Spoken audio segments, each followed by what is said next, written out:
Let's get nasty on a Monday. It's the Fast Lane on 101 ESPN with Andrew Marsh, Carey Davis, Jamie Rivers, and Anthony Stalter. 2 o'clock. Your time check is brought to you by Clarkson Jewelers, an officially licensed Rolex jeweler. Fired up for another week.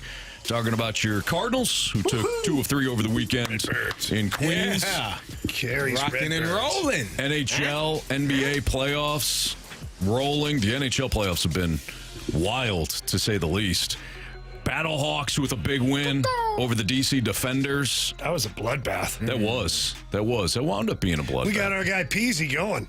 He looks great. McCarron looks great. Offensive line, shaky early, but I thought they played very well. Defense with a ton of turnovers. Blocked 2 punts. I mean, that was an epic performance by the Battlehawks. But again, back to the Cardinals here. And they start a new series in Detroit. Time to play a lineup game.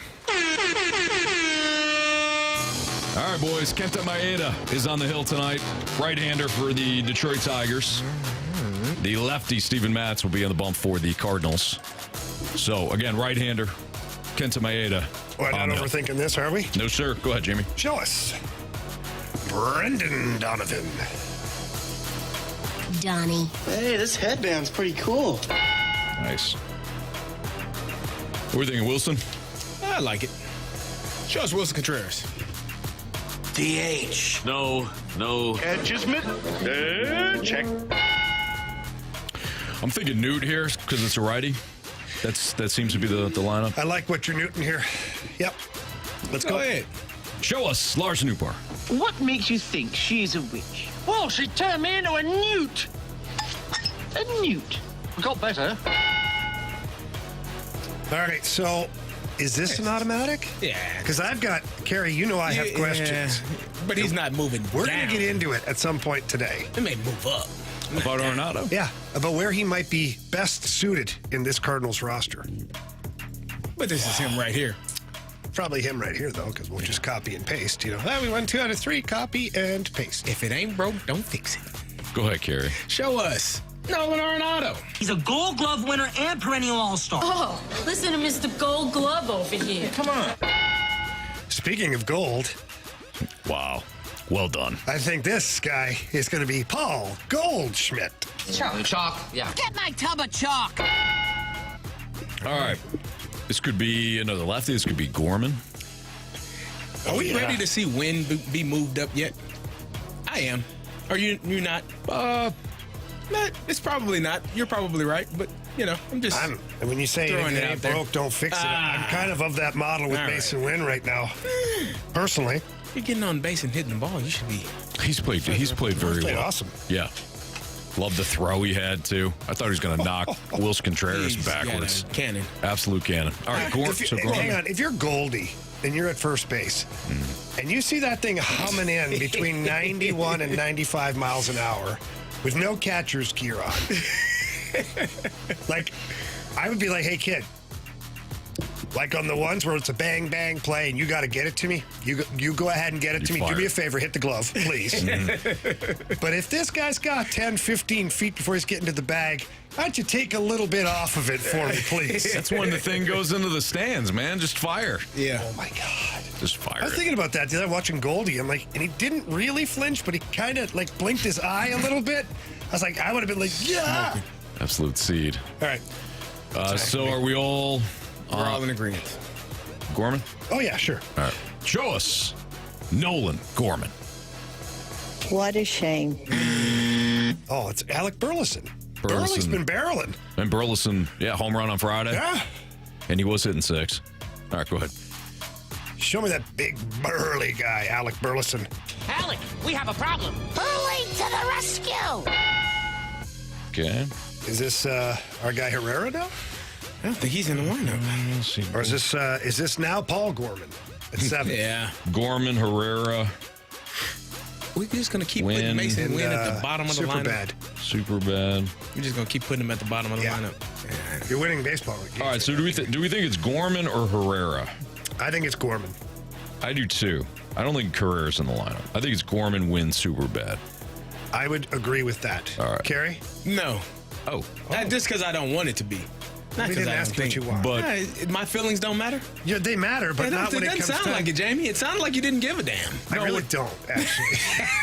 he's trying to say What Jamie's trying to say Please is clear it up. Clean it up for him. What is he saying? he for this game he doesn't care what your feelings are. That's I well think that's said. really life, though. No? Oh, you know I care about you, Carey. Come on. You're my bro. Come on now. Come on. All right. If you all want Gorman, you go ahead.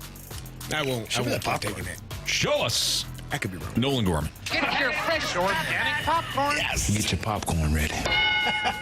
All right, now That's sexy word Carey, for you, Carey. go for it. Show us Mason win. I'm watching the Futures game, and this thing's all over Instagram. It's like, this guy threw a ball 100 across the. That's awesome, but like, how many throwing errors does he have? Shut up. It's the one that there's a, shut up. Like last year, there was always one that got me. That's this one. This season. What's the one that got me last year? Every single time. We giggle. Was it Paul DeYoung? Oh, It wasn't yeah. DeYoung, no. That was that last year? No, that was. King has returned. Oh, that's right. Every time.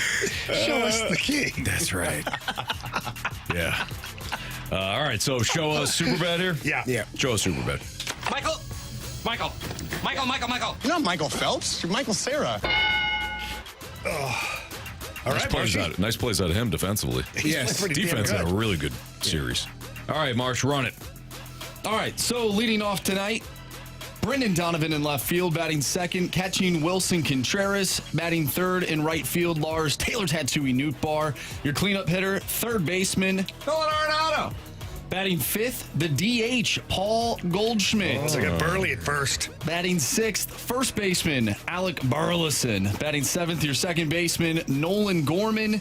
Batting eighth, the shortstop, Mason Wynn. And batting ninth in center field, Michael Ciani.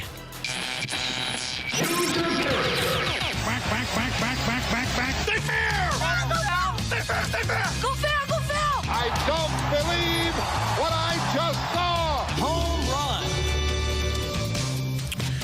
All right, a couple of guys got on the board, right? So who had Alec Burleson? That would be me. Nice him job, from me. Marsh. And then you had Contreras, or Wilson. did Jamie I have had Contreras? Wilson Contreras. Did you? Mm-hmm. Nice. So what do we got for standings? I know where I'm I at. had the Newt. Yeah, should be 4-4 and 2. Yeah, I'm not so mistaken. Jamie and I are tied at 4 and Carey has 2. And then you're in fourth place, Anthony. You in fourth. It's only 4 of us. That's a tough one. All right, so Jamie. Yeah, I'm going Newt. At some point, it's got to work, right? Absolutely. Marsh. I'm going back to the well. I'm picking Alec Burleson. I'm torn here. My heart says Wilson, but my gut says Mason. At some point, he's going to get a hold of one. Give me Mason win. Oh, wow. Well, Mason wins tonight, huh? Carey really wants to move him up to this. I really want to be in first place. Goldie's got a couple of hard hit balls of late. Give me Goldie.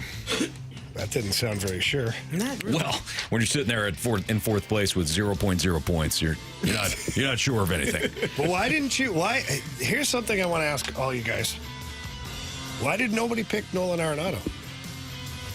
Well, that 0 for 5 yesterday probably do something to you. Even last year, though, at 0 for 5, somebody's like, well, he'll run into one today. What's your point there, Jamie?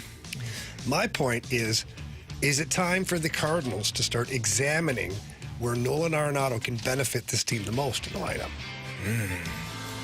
You want to get into that? I think it's a good topic, man. He has some thoughts on this. You do. He doesn't necessarily like where Nolan is. I don't think very often, but when I you do, yeah, it is profound. It is profound. yeah. Does it hurt when you think? Every now and then I lose consciousness and You Carey. black out? wet my pants a little bit. All right, so before we get into There it that, is. I'm sure we'll talk a lot about the series. I know they lost yesterday. I know that one was rough. They were in it. The offense didn't come to play. Pitching, excellent. Mm-hmm. Liberatore gave you a chance. You're 1 strike away. You won the series. You take 2 of 3 on the road. Gave your chance. I know they avoided the sweep. I realize that. 2 of 3 in New York. You start compiling series victories like they have over the last 2 series now. I'm not going to complain about that. That was a really good weekend. Sour ending, really good weekend before heading to Detroit. Well, as you said, winners of two of their of three in their last two series, so they won both of those series. I know you all like to focus on the negatives and not sweeping. It's no, Carey, if you literally just said it was great. They won the series. There you go. That's all that matters, and that's what we're going to focus on. Why positive. you're so combative about it? Yeah, because you guys just, you guys aren't. You guys aren't. Here, Jamie, I need you to put the glasses on. No, just one I time. don't. I'm allergic I would to those. love to see you with the red glasses. Just one time. It might happen. So you can see and feel what it feels to be in that moment. Carey, I wasn't ready to celebrate one series win. Well, how about two? Now I'm a little more happy to do it. I'm a little more happy to do it. Before that, I felt like I was being untrue to myself. Okay. Now I tell you, be true to yourself. I agree with that. So Jamie has got some thoughts on where to move Nolan Arenado in this lineup. Yep. You should be good. That's next on 101 ESPN.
If you have listened to me talk about the Mosby Building Arts Spring Refresh Sale, and you're wondering, well, I still got time, right? Well, you do, but it ends tomorrow.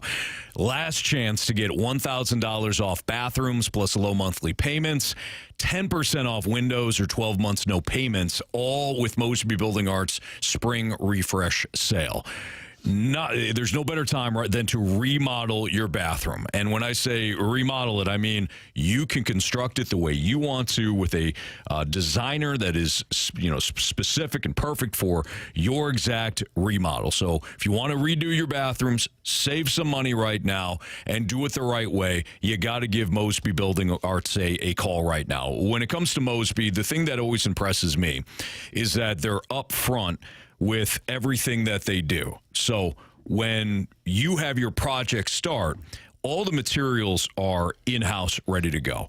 All of the people that are working, the experts that are working on your bathroom remodel or kitchen remodel, they're already in-house. They don't contract their process out. That those cause, a lot of times they'll cause delays.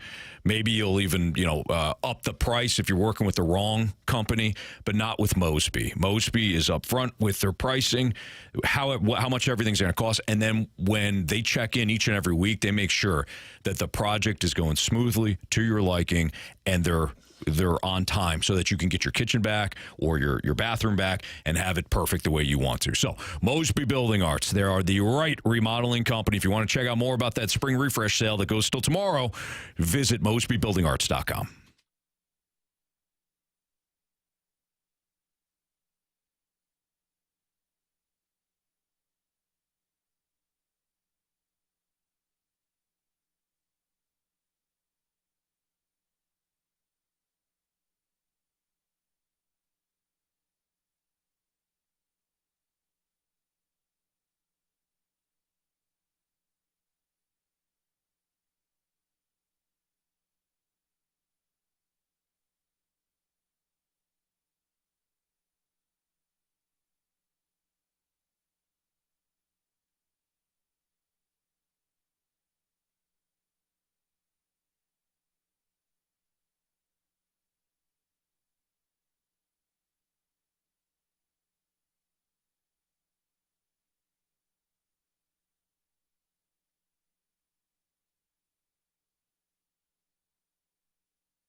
So Jamie Rivers has some thoughts on Nolan Arenado. Nolan Arenado and where Arenado should be hitting in the lineup. This following an 0 for 5 day yesterday at the Dish. So, Jamie, without further ado, what are your thoughts after doing some research on Nolan? Well, here's what I'm thinking at this point is Nolan Arenado is no longer the big banger, right? Like, he was an automatic. He's in the 4-hole. That's it. He's your cleanup hitter. Why? Because, hey, one swing of the bat, and he can put up a crooked number. All you got to do is get guys on base in front of Nolan Arenado. Well, that was true. This year, it's not true. Like, he's hitting for average. He's getting on base. What did you say, Carey? 25 games in a row where he's reached base. Oh, boys. until yesterday, I believe. Oh, yeah, except for maybe yesterday. Yeah. But, boys, that's not a cleanup hitter. No longer. That's a leadoff or a 2-hole hitter. And I know it sounds crazy, and I'm sure Nolan Arenado himself would be bitter beer-faced about it if Ollie one day had him up there. But he's getting on base at a clip that I think maybe the best on the team right now. Do you want those numbers? Yeah. So he's second behind Wilson Contreras. Okay, so he's third. Third behind Wilson Contreras at 412, and Mason Wynn at 372. Arenado's at 328. Okay, so why would you not move him up?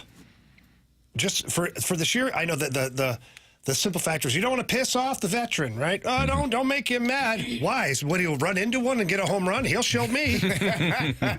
Seriously, what's the worst thing that could happen? I don't. He's not a cleanup hitter right now. He's just not. You know what? I will agree with you. I mean, you put this together. I think it's a damn good idea. He's first on the team in hits. He's getting on base. He had, 25 games, I said, that he was on base. Reaching base. Getting on base. He's third on the team in on-base percentage. But he only has one home run.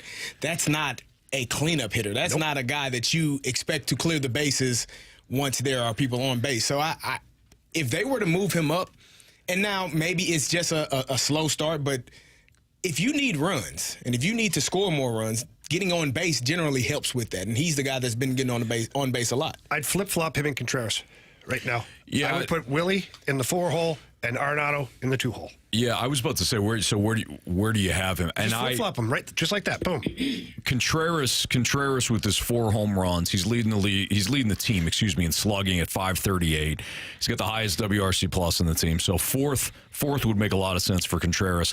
And if you are going to make this move, I also like Arenado hitting second, because at some point I think the power will come. It will, and when it does, then you can readjust. Can I add to your? He needs to get on. He needs to continue to get on base if you're going to hit second. Can I add to your lineup shift change? You want going to try and plop Wynn? Mason Wynn at 3? No, he's going to lead him off. Lead off? Yeah. What's the? Well, let's he's see. second in on base percentage. He is. He's fast as.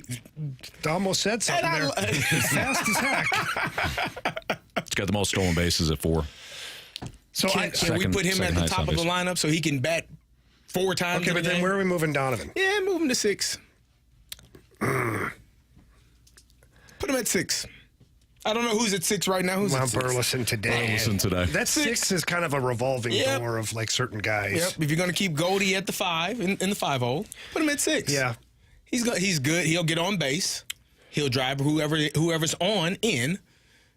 And if Goldie drives the runners in, then he's like leadoff hitter again. I don't hate the idea.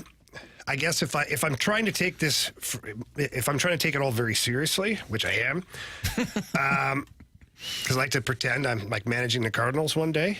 Mo, you know my number. We're working on it. You're my bench coach, Gary. I got you. All right. Yeah. I would make one adjustment at a time. Okay. If I'm going to make a major adjustment of Nolan Arenado moving from cleanup hitter to 2-hole, and I'm disrupting the universe, so to say, let's ride that out for 5-6 games, and let's see what happens. And then, if Mason Wynn continues to do that, now you experiment, part 2, level 2 of this change is where you make the Donovan Mason Wynn switch, or you move Donovan down, Mason Wynn up there. Because if Mason Wynn can get on, and let's say Arenado keeps getting on base or putting the ball in play, getting singles, getting hits, well, you know that Wynn is going to advance then. And then all you need is Nolan Arenado to start running into them every now and then. And now you're generating this offense that's like in your face through most of the lineup, at least down through number 6. You know, to your point, again, we're just dealing with stats that are 1 month into the season. So I don't know, Jamie, if you're implementing this right now, maybe you are, but if you look at even the StatCast numbers, Arenado is not hitting the ball hard. He's not barreling it. He's not hitting the ball hard. When he does get a hit, it's he's getting on base consistently, which is, to your point, move him up in the lineup, continue to do what you do. Somebody else advance him. Right. Nolan Gorman is barreling the ball better than anybody on the team except for Ivan Herrera. Wilson Contreras is right there as well. So I like that idea with the thought of, once the power starts to come for Arenado, he's still in a really good spot at 2, because 2 should be the guy that is getting on base consistently, yet can still put up your extra base hits, your doubles, your home runs, so that if you do get your leadoff guy on, drive him in. Your 2-hole hitter, whether it's a double, you lead off with a double, replace him with the double, hit a home run. You want that element of both on base and power. So I'm good with that. Yeah, and I'm also good with, if Nolan Arenado decides to, if the power comes back, I have no problem putting him back at the 4 spot and putting Contreras back at the 2 spot, because it's literally just moving furniture around. Because Contreras, the way he's hitting the ball, you're getting that same punch that you're talking about. Yeah. But then you've got your superstar player back in the spot where he feels more comfortable, and everything is hunky dory again. Mm-hmm. But for me right now, I don't see why you wouldn't try to at least kick the tires on moving Arenado up to the 2-hole. Maybe it sparks something. Maybe it doesn't. I don't know. Well, especially with your off, now is the time to do something. You got a month. You're a month into the season. You're 2 games below 500. Unfortunately, with their loss yesterday, you missed out on an opportunity to reach, get back to that 500 mark. First time since you were 9-9 following the Oakland series. You're minus 23 run differential, and you've scored 100 runs thus far. That's dead last in the division. That is dead last in the National League. It's not. Is that good? You are dead last in runs scored. It's not good. So why not mix things up, Jamie? I don't think you're crazy, but I don't think you're crazy for this. I think the only thing that would hold Ollie back in this is that you'd get pushback from a superstar player. Oh. You're the manager. That's your job. Hey, right? Buddy, I'm with you. Like you are. And when you're in a position, everyone is not going to be pleased with the decisions that you make. That's part of being a leader. That's part of leadership, is making the decisions that are best for the whole, as opposed to what's best for one person specifically. So if it makes the team better, it's not like you're taking them out of the lineup. If it makes the team better, then it would make sense to possibly, think about moving them around. Well, you're moving them to second, though. It's not like you're moving them. You're not dropping them to 8. We had a couple of texts by that saying, well, you don't take a bopper and move them up, you move them down. No, you're missing my point. Well, he's not a bopper right now. He's not a That's bopper the point. right now. And they meant when he goes cold.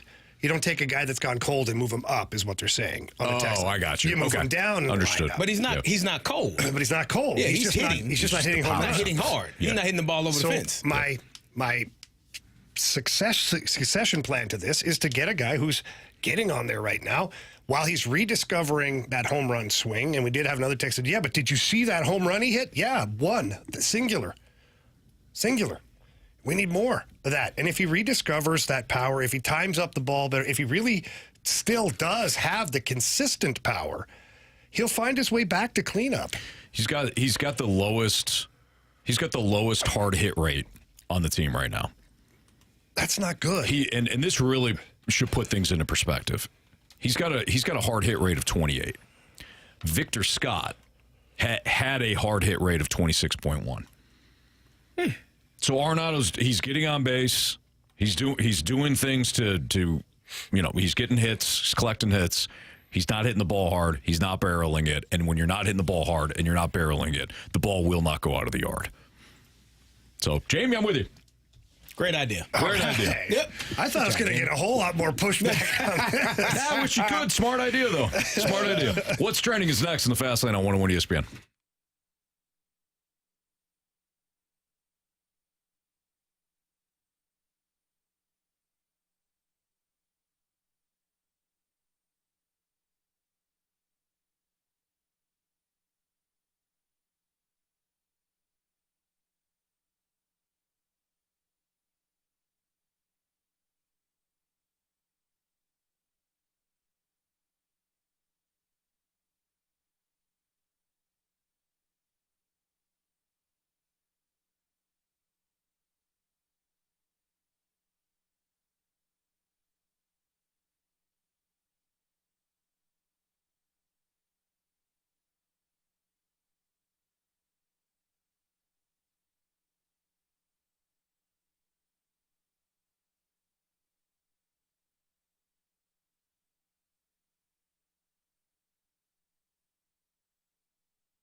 101 ESPN Sports Center.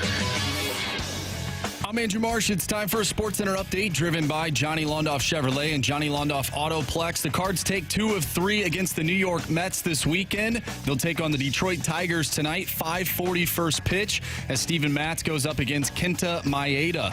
The Battlehawks defeated the DC Defenders 45-12 over the weekend. They'll take on the Houston Roughnecks next Saturday, 2 o'clock at the Battle Dome. City SC was off this week, but they will also take on a Houston squad. Houston Dynamo Saturday, 7:30. We have What's Trending coming up next right here in the Fast Lane. The Sports Center update is driven by Johnny Londoff Chevrolet and Johnny Londoff Autoplex. See them at londoff.com. Chevy, together we drive. Are you kidding me?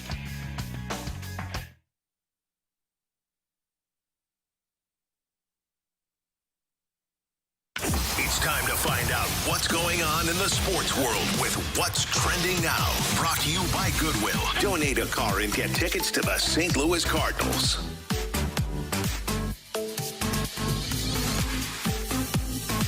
Welcome back to the Fast Line here on 101 ESPN with Anthony Stalter, Jamie Rivers, and Carey Davis. I'm Andrew Marsh, and it's time for What's Trending. Gentlemen, the NFL draft is officially over, and now we have to wait a few months before the NFL season kicks off. I'm sure we'll dive into some NFL stuff throughout the summer, but there was one thing that came up over my Twitter/X over the weekend, and this is from Warren Sharp at Sharp Football on X. This tweet says, some have asked what this looks like. Here you go. The most value extracted from the first 3 rounds of the 2024 NFL Draft. Here are your top 3 teams. The Minnesota Vikings. Oh, shout out to me. There we go. Are they first? They are first. Nice. The second best team, the Detroit Lions. Congratulations, Jamie. The third best team, the Pittsburgh Steelers. Yeah. Hey, Mark, you're dead last by like a long shot. The Falcons. Hey, good thing they got Penix. Dead last? Oof. Yeah, Anthony, that's hard to do. You knew exactly where that was going. Somebody's got to finish dead last in that category in terms of value. Truth be told, we were in the office and Marcy was ringing that off, and then Carey said, hey, Trojan horse that into What's Trending. I knew he was going. Ambush Stalter. I said, no, I don't think that's very funny. Yeah, that's exactly what he said. I'm sure, Jamie. I'm sure.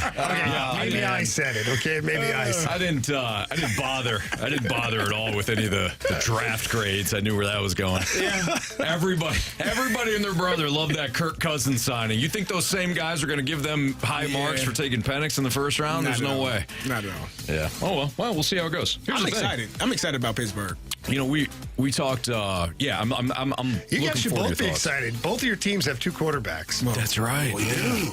Most teams don't have any. That's right. That's fair. Important. Yeah, we didn't last year. So I was thinking about it more. There's no justification for the spending of Cousins. Like there's just there's no way you can spin that.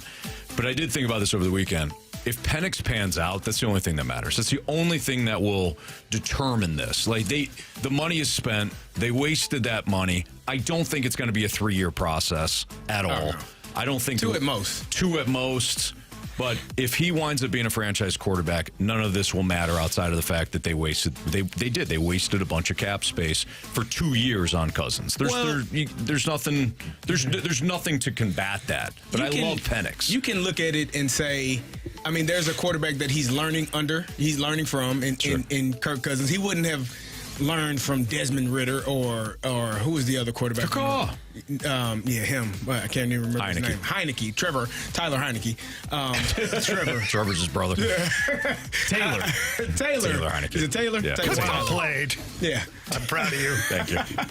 I Learned it from you. I think that having Kirk Cousins gives you that safety net, right? Mm-hmm. And having both of them gives you that safety net. Hell of a safety net, It is. Carey. It's going to cost you a lot of money, but you can win with Kirk Cousins over the next couple of years. Mm-hmm. And if he gets injured at any point, he's coming back from an injury. If he gets injured at any point, that's a team right now. The Atlanta Falcons are a team that can win that division because the division is not great.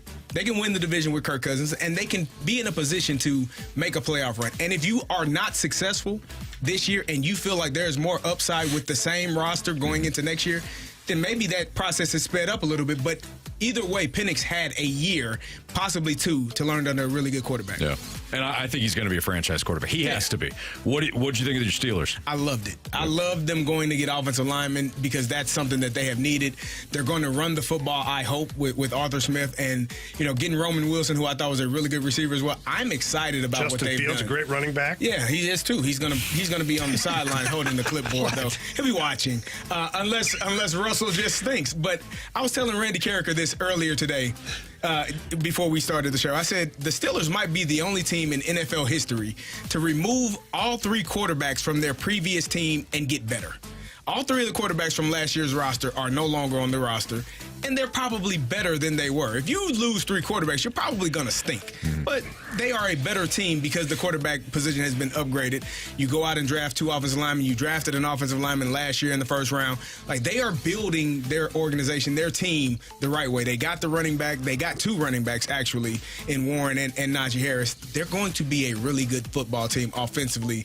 Hopefully, run the ball, play action pass, get the ball out of your hands to your really good receivers. Yeah. And we know what they do defensively. They get after the quarterback with Watt. They added Patrick Queen, which that was a position that they stunk at because so many injuries at inside linebacker last year just decimated the entire team that position was. So I think they're going to be a much better team, both offensively and defensively. I'm excited. Fellas, sometimes when you complain, changes are made. Major League Baseball has addressed the uniform issue that we've all been complaining about. The start of the 2025 season, Jeff Passan reports that there will be a change. This includes a return to larger lettering on the back of the jerseys, fixing the mismatched gray tops and bottoms, and addressing the sweat-induced issues. Good for them. Let's give ourselves a round of applause. We contributed to that. They had to be listening. They had to be listening. You know what's astonishing to me is that the uniform deal is worth $1 billion. Okay, so somebody spent $1 billion on that, and then somebody somehow fast-tracked it and didn't actually performance test it or have the players look at it or see what it looked like or the durability. Like, how do you spend $1 billion and not proof check your material? Like, if you, Anthony, you buy, let's say, any car, okay? You go to buy a car. Auto Center's Nissan Herculaneum, of course. Yep. Great spot. Londoff Chevrolet, too. 2 locations. Either way, when you go to see the car, you don't just buy it over the phone. No. You want to go look at it. You want to make sure, whatever, like test drive it. All of a sudden, somebody spent $1 billion, not even what we spent on $1 billion, and just said, I think we're good. Yeah. What could go wrong? It's Everything. ridiculous. Seriously. Everything. It should have been, the problem should have been fixed before the season even started. Yeah. And then to this whole mass production thing of like, we're having trouble. Bull spit. Yeah. Give my company the order up in Canada. We'll get that sucker done in 2 months. Yep. Never mind a year. I'll find a way. No kidding. So when you're Nike and you're Fanatics, the resources they have, there's no way they can't change all of this. I would say, hey, look, the target is All-Star break. Right. All-Star break, the whole league gets brand new uniforms. Well, they retreated. They retreated as a company. They went into this, well, what do you want from us? No. Do your job. Say, hey, this is, we have heard the feedback. We have seen the reaction from the players and the fans.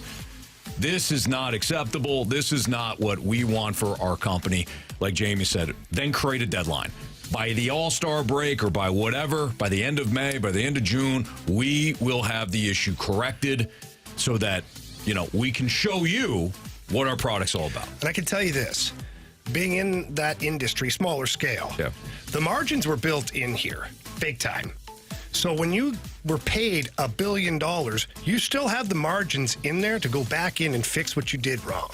And then you can still take the faulty stuff, sell it as game worn. Everybody recoups a bunch of money. The revenue gets shared. Sure. Like, come on, man. Yeah.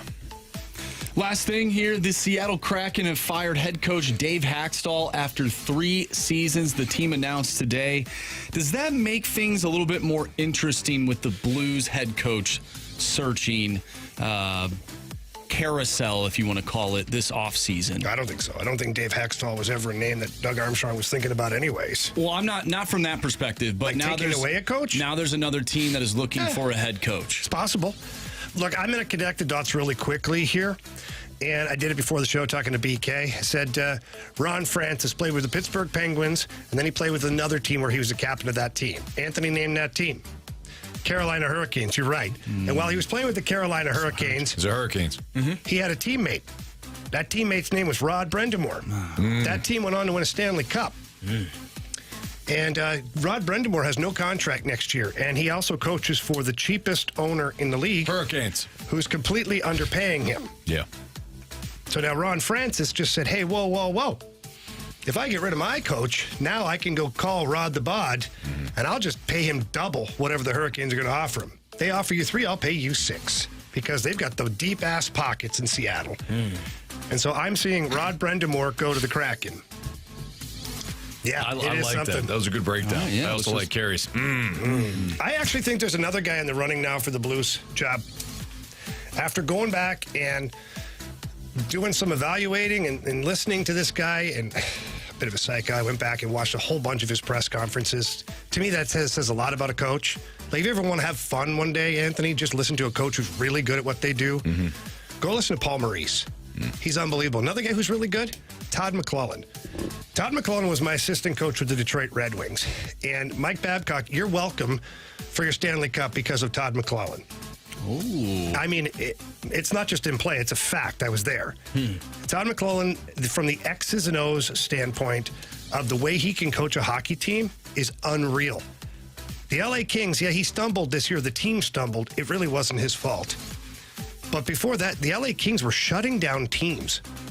Teams couldn't create offense against them at all. And you can't tell me it's because they had an all-star cast. He started doing this with a team that was supposed to go into a full rebuild. In fact, Doug Armstrong, here's another one, connect the dots. Doug Armstrong, last year at his end-of-the-year press conference, referenced the LA Kings model.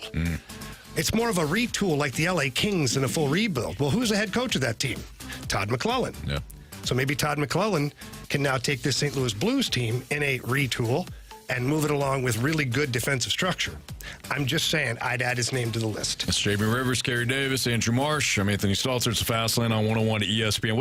What stood out the most during these series against the Mets, besides the fact that you did get a series victory? We'll talk about that next on 101 ESPN.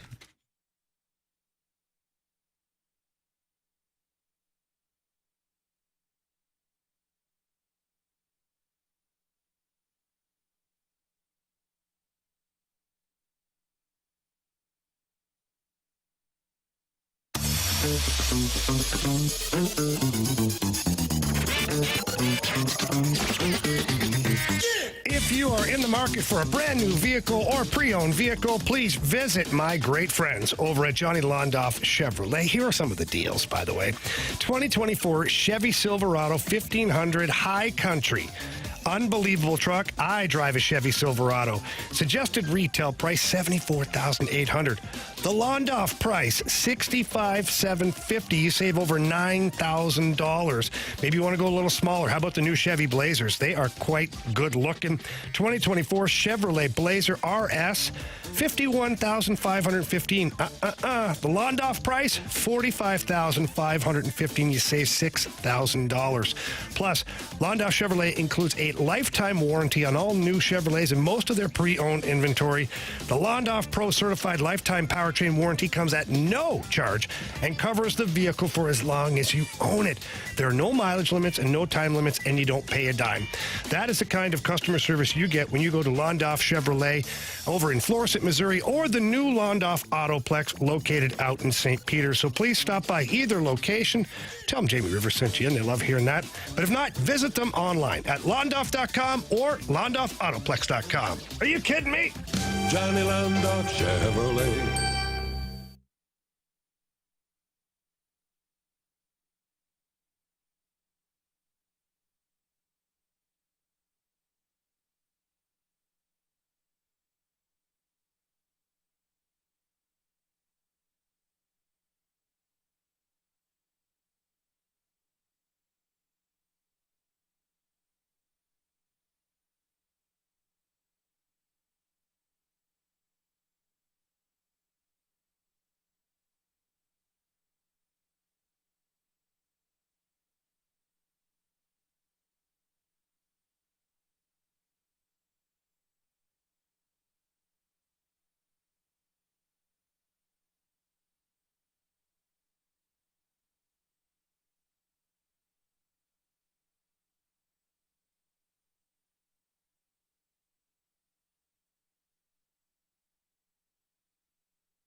Cardinals take 2 of 3 in New York over the weekend. Yesterday, certainly a rough ending, but a rough ending to an otherwise excellent weekend.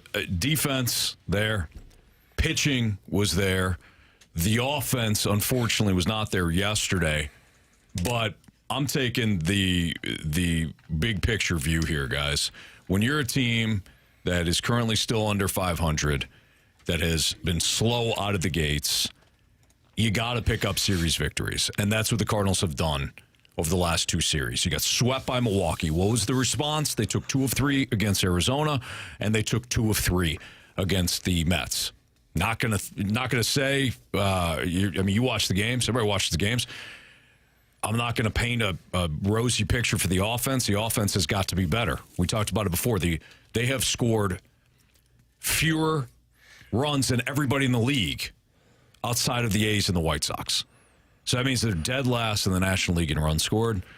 They're third from the bottom, only better than the A's and the White Sox, who, oh, by the way, are awful. So it's not great. But the pitching has been there. The bullpen, the revamped bullpen, looks great. They're 9th right now in bullpen ERA. The defense has been there. And you know what? That was a competitive damn series. I'll take that every time. It was. One thing I took away was your relievers. Your Romero, Helsley, and Kittredge. If you can get into the 7th inning and they can come 7th, 8th, and 9th, you're probably going to win that game. And so I think that's what I'm taking away. Now, obviously, that last series you were unable to because you didn't want those guys going 3 days in a row. But I think if you can do that for 2 or 3 games out of a series, 3 out of 4, 2 out of 3, you're going to win that series, and you're going to have more success than they've been having to start the season off. Those guys have been outstanding, and you're getting better starting pitching as well. Sonny Gray has been outstanding as well. He's been dynamic. I don't know that we expected that or what we expected, but he's been fabulous to watch. Michael has had a better start, got a little scary there in the final inning of his start, but it's coming around. But those relievers, those 3 relievers specifically, are doing a great job, and it's fun to watch them. Yeah, those 2 are great. I think the Fernandez, he's done a great job, too. He's the Rule 5 draft guy that they refused to play for the first little part of the season. I don't know why they didn't try him out. Maybe they were nervous. They're finding out quickly that he's able to do the job. Starting pitching's been fine. Sonny Gray's been a standout, obviously. I never thought that this offense would be what would hold this team back. Yet, here we are. And it's weird because, again, you look at that lineup. I look at it every time we play the lineup game, and I'm like, it shouldn't be as bad as it is. And I don't know how to fix it. I don't know what the problem is. I really don't. But it feels like the first part is good. The first part, you're right. Like the first part, I don't know what you do to fix it, but I think we know what the issue is: the lack of power. Well, yeah, okay. So I guess we do know what the issues are. I mean, the numbers bear it out. But I don't understand why. Like, why is Goldie and Arenado? I mean, is it the age? Is there just finally a drop-off? I don't know. I feel like I'm unwilling to accept that. And as far as the other guys go, like Gorman, I think Kyle Schwarber is the perfect clone for him. You look at that and say, all right, you're going to strike out a whole bunch, but when he hits it, boy's going to hit the snot out of it. Yeah. We'll take it. Big left-handed bat, we'll take it. But I just didn't think that the offense would be the anchor for this team. And I don't mean in a good way, like the anchor dragging it backwards. I thought it was going to be the pitching for sure. And the pitching has been adequate in the rotation. Sonny Gray been a highlight there. And the bullpen's been fantastic. You know, without diving into, again, some of the issues individuals have had and really the overall offense, which, again, you're not hitting the ball hard. Most of your guys are not hitting the ball hard. Most of your guys are not hitting the ball out of the park. Most of the guys aren't even, the slug isn't great. So without doing that, If you look at it, the last 2 years, I feel as though that this offense has looked very good on paper and has not lived up to even the small hype. Last year, coming into the year, we all really liked the look of this offense, especially coming off spring training. Thought, man, this thing, you're going to have to be in some shootouts, but you're going to be able to rely on that offense. Season started, offense dragged. The overall numbers, when it was all said and done, not great. This year coming in, I was skeptical about the offense, but we also did the whole experiment where it's like, you look 1 through 9, you're like, okay. 1 through 9 on paper, okay. I like it. You got elements of power, you got elements of getting on base, you got elements of speed now. Young guys, veteran guys, Guys that are in their prime, Carey, you looked at it, you're like, okay, we're good. And then you got 100 runs through the first month of the season. Well, because the power isn't there. Right. I think you hit the nail on the head. Nolan Gorman, he's got 4 home runs, but you want more. You expect more. Paul Goldschmidt, they aren't. Nolan Arenado, if those guys aren't hitting the ball out of the park or having that, then this team isn't going to score runs. That has been the thing that has held this team back, just the lack of power and the lack of scoring runs. I mean, that simple as it may sound, but whatever is causing that, whether it's the age or whether it's just not seeing the ball early in the season, they have to figure that out for this team to have success. I love winning, 4-2 or 4-1, whatever the case may be, 3-1, however you win, a win is a win. But if this team is going to continue to have success, they have to get more. Your star players got to be stars. And all of the other guys fall in line. But if your stars are not stars, you're not going to have a good team. We get a text, and this is a good one. It's from the 314, says, Jamie, I can understand why you feel the way you do about the lineup, but it's the same inconsistent lineup from last season. I think a lot of people are surprised because the pitching was so bad last season that it overshadowed the inconsistencies offensively, and now the pitching isn't as bad. So now the offense sticks out more. I think you're 100% right on that. I agree. But here's where I'll go with it is the reason I'm surprised is because last year was supposed to be an outlier. Mm-hmm. Last year was supposed to be like, we'll chalk that one up to a bad season. But now it's been followed up with the same inconsistencies. So I don't know. I don't know if this team can play good offensively, or I don't know if half the team is just done for. Yeah, that is the part, right? Like that's the issue. So who is going to step up? Who are the 4 or 5 hitters that are going to step up? I was listening to BK and Ferrario coming in, and they were talking to Katie Wu, and Alex had brought up the point about the Phillies got off to a slow start too, and now I think they've won eight in a row, if my numbers are correct here. I'm sorry, they've won 4 in a row. They've won 8 of their last 10 games, so they've caught fire. Mm-hmm. And Alex talking about, well, I think we're all waiting and hoping for that Cardinals, streak. Winning the series, great. The only way that you're going to get on a 7-game winning streak, 8-game winning streak is if 4 or 5 of your guys really catch fire. It's rare you're going to get an all 9 rolling. If you get 2 rolling, okay, sometimes that can carry. You get 4 or 5, that's how you build a winning streak, right? Mm. So who are the 4 or 5 guys that are going to catch fire right now? You look at it, Wilson Contreras, keep doing what you're doing. Mason Wynn's very productive. Outside of that, you're not getting on base at a good clip. You're not hitting the ball hard. You're not hitting the ball out of the park. I mean, they're 25th on base percentage. We can sit here and talk about them not having a high average with runners in scoring position, right? Mm-hmm. Well, you're also not getting enough bites at the apple. You got to get guys on base. Marshy had a good point. I think it was last week, Marshy, and I don't know if it was him or a texter, but talked about Ivan Herrera, who was hot, and then kind of benched him and wasn't playing him, and he cooled off completely. That was the texter that texted that in. Yeah, I brought it up to you, in the break. That was your guys' fault. That was what? Specifically Carey and Marsh's fault. You even backed it up this weekend with a text. Because Ivan Herrera got hit with a bat in the ear, which is why they don't want both of them playing at the same time. That was way before that happened. No, I'm talking about why they don't want them both in the game at the same time. What I'm saying is why he got cool because you and Marsh started talking all that junk. He hasn't had a hit since. Sent him back to the bench. He played in Oakland. Yeah, I wonder why. That's a load of crap. I don't think so, Marsh. Anthony, you're onto something. Thank you. Thank you, Jamie. Thank you. Marsh, don't encourage him.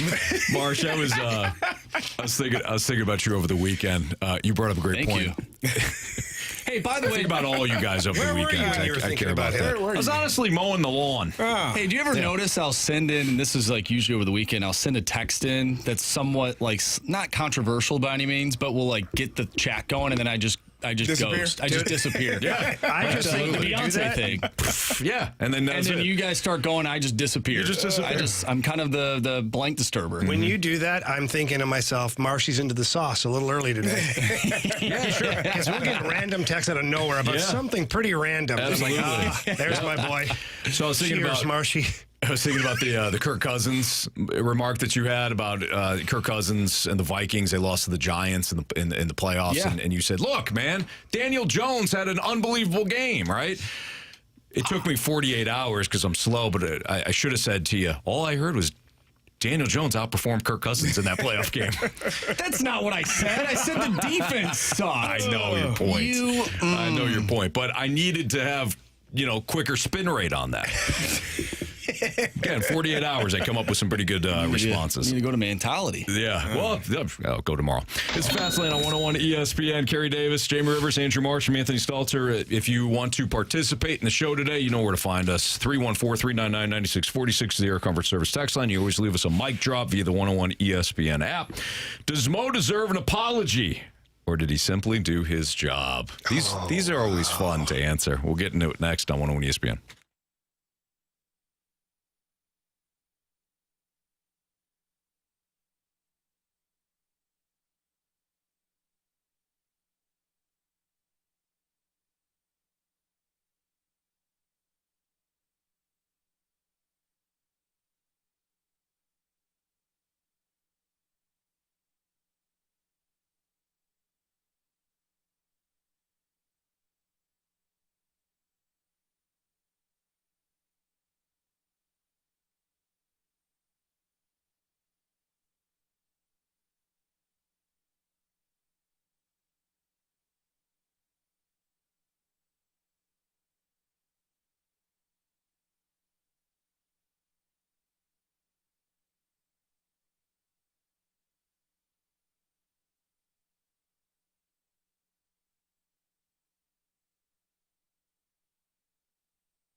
Chance right now to win a 4-pack of tickets to next Tuesday night's Budweiser Bash game for Cardinals and Mets. It's the next Bud Bash game of the 2024 season and includes a limited edition Tony Womack bobblehead.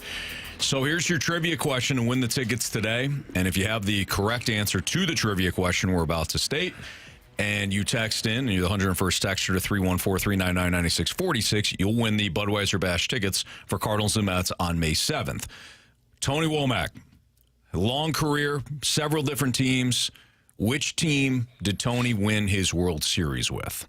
Which team did Tony Womack win his World Series with? Again, if you know the correct answer to that, 314-399-9646. Got to have the right answer and be the 101st texter. You can find all the details on this season's series of Bud Bash games for the Cardinals now at cardinals.com/promotions. All right. Or, I'm sorry, it's cardinals.com/promotions. Carey Davis, Jamie Rivers, Anthony Stalter, 304 your time check, brought to you by Clarkson Jewelers, an officially licensed Rolex jeweler. Does Mo deserve an apology, or did he simply do his job? These are always fun to answer. So Cardinal Stats and Facts tweeted this out. I believe it was yesterday morning. Oh, I can't wait for this. Sonny Gray, outstanding this year. 1.16 ERA, 12.3 strikeout per nine. So strikeout rate 12.3. Lance Lynn, 2.81 ERA, 9.1 strikeout rate. Kyle Gibson, 4.35 ERA. Andrew Kittredge, who, of course, was traded from the Rays. He was acquired from the Rays in the Richie Palacios deal. 0.75 ERA. As Cardinals and Stats and Facts tweeted out, I wanted another big starter in the offseason, but his moves have actually worked out so far. So what are you guys saying? Where do you lean more? Do you lean more toward Mo deserves credit for this, or look, he's doing his job? Jamie Rivers, just a quick question. Got my hand up here. And any one of you can answer it. What place are the Cardinals in? Dead last. Okay. I'm not ready to roll out a damn apology for last place. Am I wrong here? You know, if the Cardinals were a half a game behind the Brewers right now, I'd be like, you know what, Mo? Maybe we got it wrong. Maybe you got it right. What the hell are we celebrating last place for? Apologies? My ass. Sorry. Usually we want listeners to leave us mic drops. I think Jamie just left us a mic drop. I think you're wrong here. He's right. What do you mean he's wrong?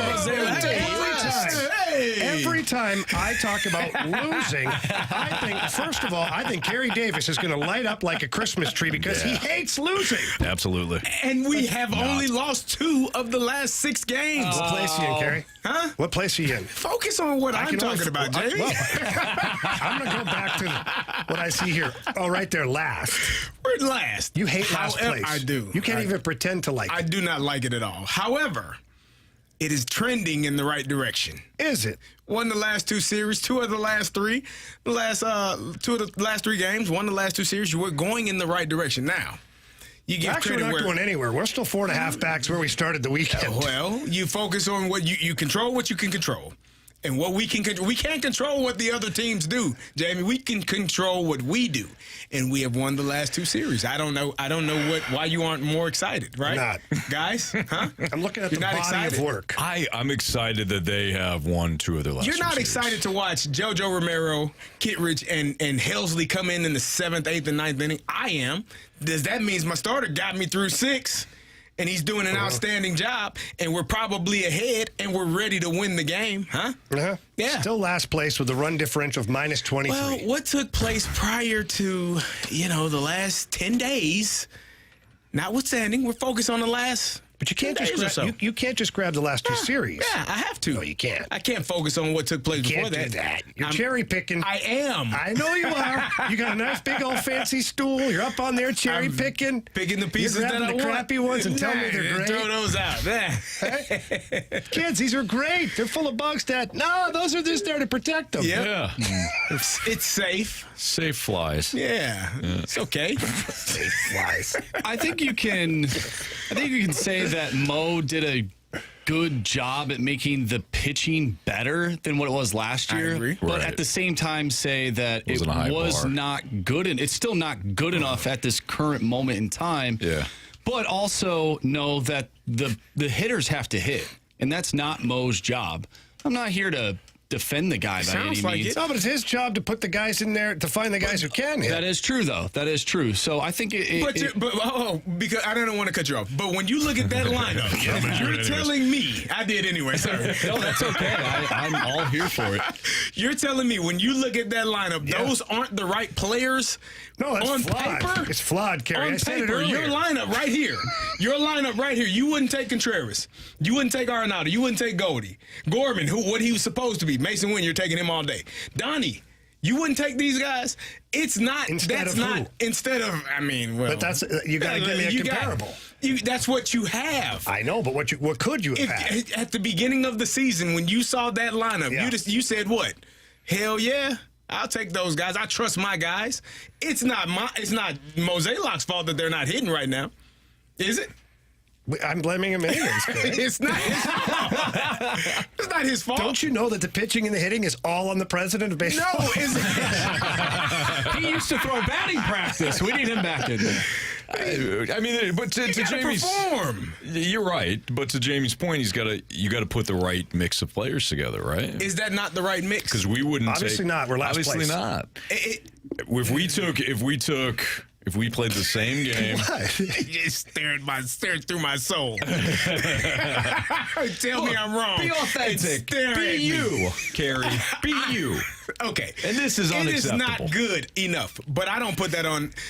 I will tell you when I think John Mozeliak is not doing a good job. I think the way that he talks to people makes people upset. It bothers them. I think he talks as though he's better than, which upsets people. But I will say that the roster that he's put together, the pitching staff is better than we expected. Sonny Gray has been outstanding. We didn't expect that. We didn't expect him to be this good. He is probably better than advertised. I think the relievers have been outstanding as well. The guys that he's brought in, Ryan Helsley has kind of resurfaced and become a better player. I just think that he's done a great job in terms of what they have done and brought in. Now, as far as the lineup, Paul Goldschmidt not hitting, that's not John Mozeliak's fault. If Nolan Arenado isn't hitting for power, that's not John Mozeliak's fault. Nolan Gorman striking out, we expected that, but we also expected him to hit more home runs. That's not Mo's fault. Like, the players have to do their job. And so when I feel like Mo is wrong or I feel like he's not doing good, I have no problem saying that. But right now, I think you do have to give credit because the pitching staff has been much better than we could have imagined. When he said, "Oh, we're bullish on our stuff," we like, yeah, bullish, right? Like whatever. Mm-hmm. No one believed it, but we're looking at it and saying, okay, they actually are doing a pretty good job. I expect Nolan Arenado to hit the damn ball over the fence, and I'm sure Mo does too. I expect Paul Goldschmidt to hit the ball over the fence. If they're not going to win. That ain't on Mo. Well, Mo could have got Jordan Montgomery or another Is he going to bat? No, but if you're going to kill a housefly, use a sledgehammer sometimes. I don't advise it with nice furniture, but you want to win 0-0. We Jordan can't Montgomery. win. We beat him. Yeah. Tell him, that guy sucks. Tell him. That guy sucks. So does In the Blake second Snell. half of the game, but, we still beat him. Snell, yeah. He hasn't been pitching well. Jordan Hicks. He was terrible. Now he's on the IL. Not great. Jordan Hicks is still good. Yeah, Jordan Hicks has really been good. Yeah, Jordan Hicks has been very good. Yeah, we had so a is guy Tyler like that. O'Neill. Now, if you want to blame somebody, game-winning hit last blame night at the that. bottom of the ninth, I think. Blame the inability to see. Carey, I can't believe that you're wearing a bow tie right now. It's not. unreal. I took it off. It's before we came in unreal. here. It was weird. He had no collared shirt either. No, It was it's just wearing it around. At one point, he had his shirt off. This is sweatpants and a bow tie. Okay, this isn't Chippendales. What are you doing here? Come on. That's what the C stands for in CD. Play some Chippendales. business. CD. Does leadership have to No, I come? don't want to see your Super Bowl ring. You sure? Does leadership have to come from a veteran? It might not. If you listen to this one young player of the weekend, we'll tell you who that is next on 101 ESPN.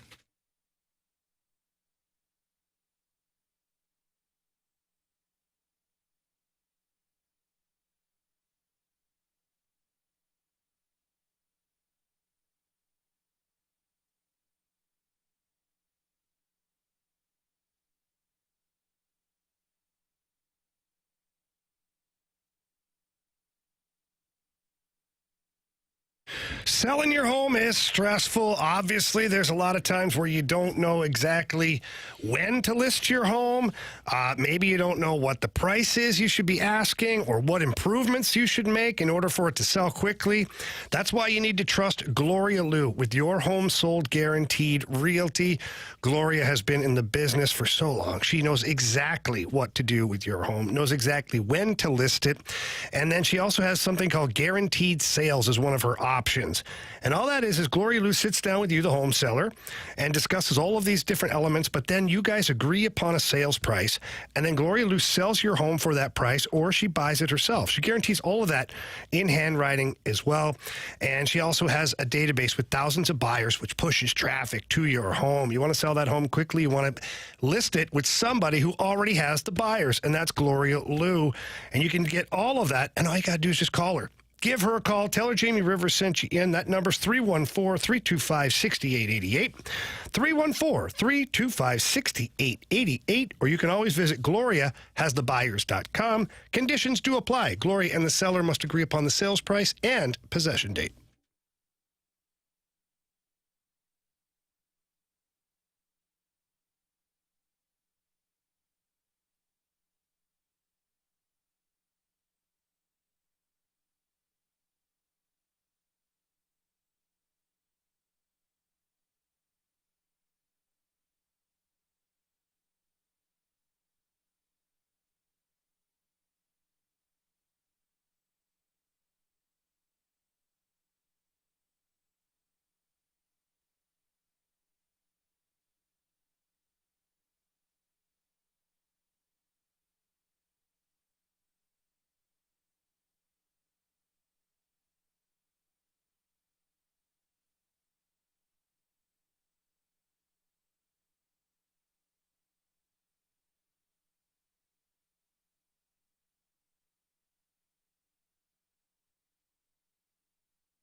It's a fast lane on 101 ESPN. Cardinals get it going tonight at Comerica Park in Detroit.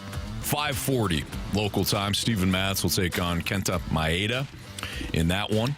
We get to see Jack Flaherty. We do. Yeah. So on the road, though. Probably a good thing for him. For him, absolutely. Yeah, so Jack Flaherty goes tomorrow night against Kyle Gibson. And then the series finale will be Reese Olson versus Miles Michaelis.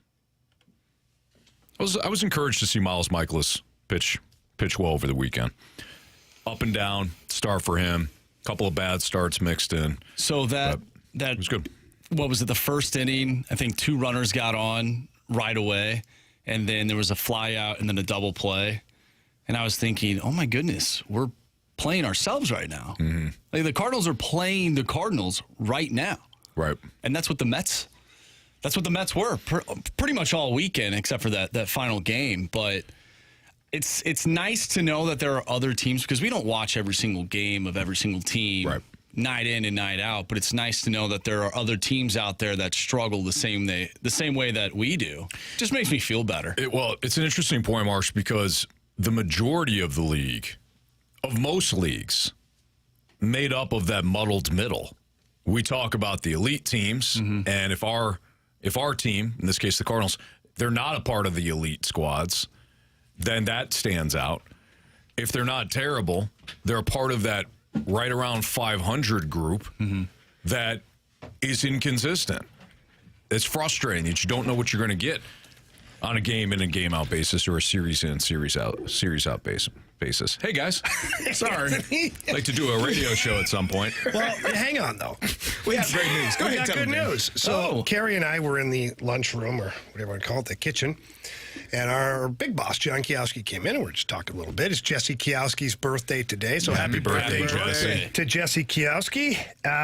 We're talking about that, and then I think I just kind of cornered him at one point. Sounds like it. I said, Jesse, she takes a lot of trips all year long with the radio station. She's the Bahamas and Jamaica and all these places. I go, hey, when's the fast lane get one of those? Oh, nice. He's like, well, I don't know. We've never done that. I go, why don't we? He's like, well, I don't know. Well, I'll talk to someone about it. I'll do it. So now it's in motion, baby. We're working here, huh? Yeah. Huh? Where are we going? We don't know. Aruba, Jamaica, Ooh, I want to take you. Bermuda, Bahamas. Come on, pretty mama. It's nice of you guys to join the show. It's the Fast Lane on 101 ESPN. Carey Davis, Jamie Rivers. So over the weekend, the Minnesota Timberwolves, they were playing, obviously they're playing in the NBA playoffs. Anthony Edwards and Karl Anthony Towns did their post game. And it kind of was reminding Carey of an interesting leadership conversation. So first, we want to play this audio again. Here's Anthony Edwards, and then you also hear Karl Anthony Towns at some point during the post game over the weekend. I mean, again, let me just say, tonight he wasn't in foul trouble. Like, the first 3 games, just kept fouling. And tonight, I told him, what did I tell you last game? He said, yo, we ain't find a way not to foul him. I said, I'm going to try. Like, if you watch the game, every time in the third quarter when we would grow a lead, it's because he's in the game. Because they don't have a matchup for him. I'm like, Cat, we're not going to win game 4 if you foul. I told him yesterday, we're not going to win game 4 if you keep fouling. You keep fouling. And you see what he did in the third quarter. You see what he did in the fourth quarter. Like he's like I always tell you, he's the best offensive player on the team. Like, if he's not in foul trouble, it's a problem for any team that got to guard us, because he can stretch the floor, he can post, he can play off the catch, he can pass. I mean, he can do everything. So we just got to keep him from getting in foul trouble, and he's going to be great every night. Probably because I was trying to play more defense. I mean, just stop. Yeah. So that's it. Anthony Edwards is 22 years old. Yep. 22 years old and a clear leader. He was great in ER. What? No, He's great on ER. It's not the same guy. What? No, it's not him. Who are you thinking of? Anthony Edwards. George Clooney? No. All right, my bad, guys. Sorry. Carey, I know that this sparks something in you when you listen to a young kid like that talk, and leadership certainly stands out even at his age. It definitely does. I mean, he's a young man that's 4th year in the league, and he's talking. You talked about him being 22 years old. Karl Anthony Towns is 28 years old. Now, there's a difference in age, but he is the what you heard in that moment was holding your teammate accountable, lifting him up, giving him praise and credit, and really saying how important. He said, no, he's the best player on the team. He's the best player because he's on the court. He's a mismatch for anybody that plays against us.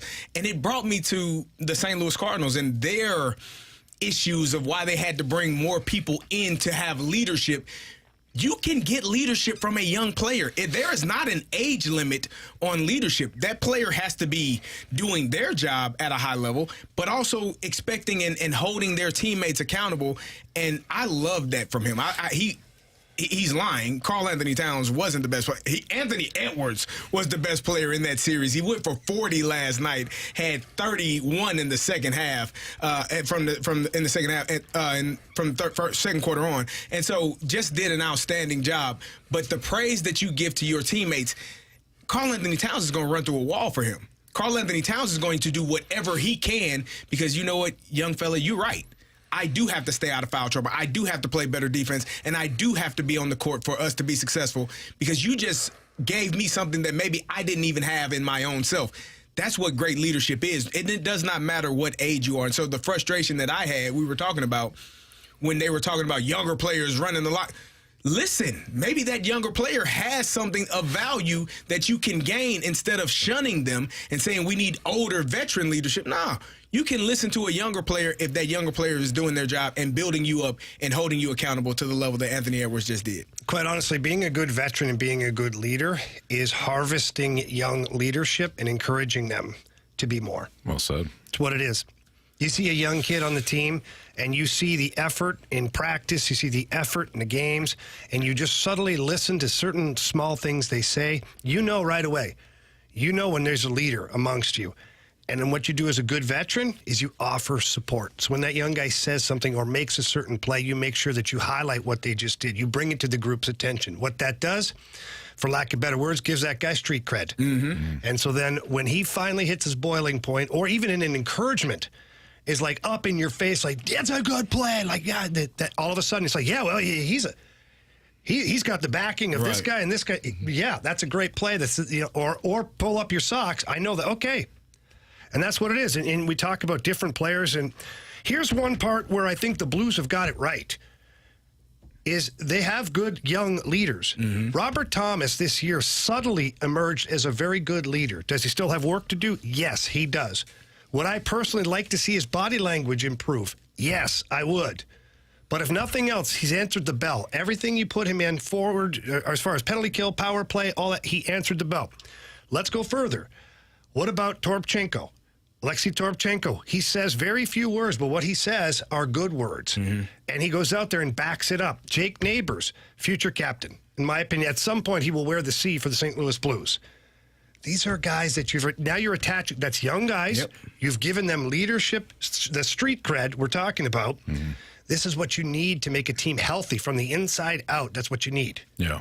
And it's amazing how leadership, it emerges. You could tell, you could see it. You could see who flocks to certain players, who the coaches trust. Who they listen to. Anthony, even the dumbest stories. When the veteran players listen to the young guy talking about whatever. Yeah. Like I witnessed it this year with Jake Neighbors. He's sitting there talking about the flex of the stick, and he's making fun of guys and how Perunovic is, his stick is too whippy. And then I was like, well, I like to use the stick. He goes, yeah, look at the size of you. Look at the size of him. The whole room is like listening to Jake Neighbors talk about a stupid stick. Mm-hmm. Now, none of that is raw leadership. But when you get the room to listen to you, no matter what it is you're selling at that point, that's when you've made your mark. Well, it's a byproduct. Yeah. You're right. It's a byproduct. It's not the story in and of itself. It's like you're saying, people listening to him. Mm-hmm. It's what he did the whole year or year plus to earn that sort of respect within a clubhouse. It's a Fast Lane on 101 to ESPN. We're going to play What Happens First. So if you have a What Happens First text that you want to send in, 314-399-9646 is the Air Comfort Service text line. We'll play What Happens First next.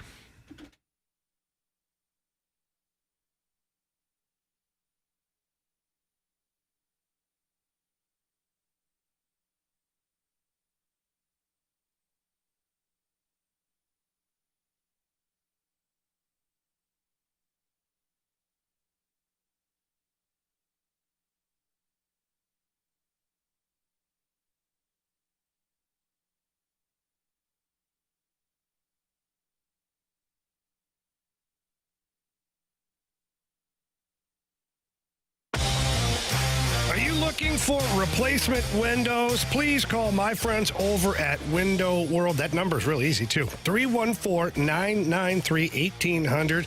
They are the preferred window of your St. Louis Blues.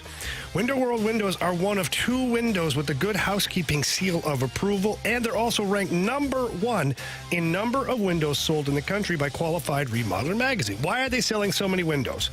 Because they use a double-strength glass that gives it a strength that you just don't find in other replacement windows. So the durability of it is fantastic, and then the efficiency of it is through the roof. When it gets really hot out, You don't feel that hot air coming into your home. When it's really cold, you don't feel the cold air coming into your home. And then the thermostat doesn't have to be continuously adjusted. Again, more money back in your pockets. And they back up their windows with a lifetime warranty that covers all the parts of glass breakage and the labor. And they offer 18 months, same as cash financing with approved credit. So really, there's no reason to wait another minute. If you're in the market for windows, call Window World at 314-993-1800. That's 314-993-1800, or visit them at windowworldstlouis.com.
.101 ESPN Sports Center. I'm Andrew Marsh. It's time for a Sports Center update brought to you by Saliga Heating and Cooling. The Cardinals took 2 of 3 against the Mets this weekend. They'll take on the Detroit Tigers tonight. 5:40 first pitch as Steven Matz goes up against Kenta Maeda. We'll continue talking about the Cardinals throughout the remainder of the show, so stay tuned for that. The Battlehawks defeated the DC Defenders 45-12 this weekend. They'll take on the Houston Roughnecks next Saturday, 2 o'clock at the Battle Dome. City SC was off this week, but they'll also take on a Houston team as they go up against the Houston Dynamo on Saturday with a 7:30 start time. Coming up next, we have What Happens First. So if you have a What Happens First statement you want to send our way, do so using the Air Comfort Service text line 314-399-9646. What Happens First coming up next. The Sports Center update is brought to you by Saliga Heating and Cooling, an independent American Standard heating and air conditioning dealer.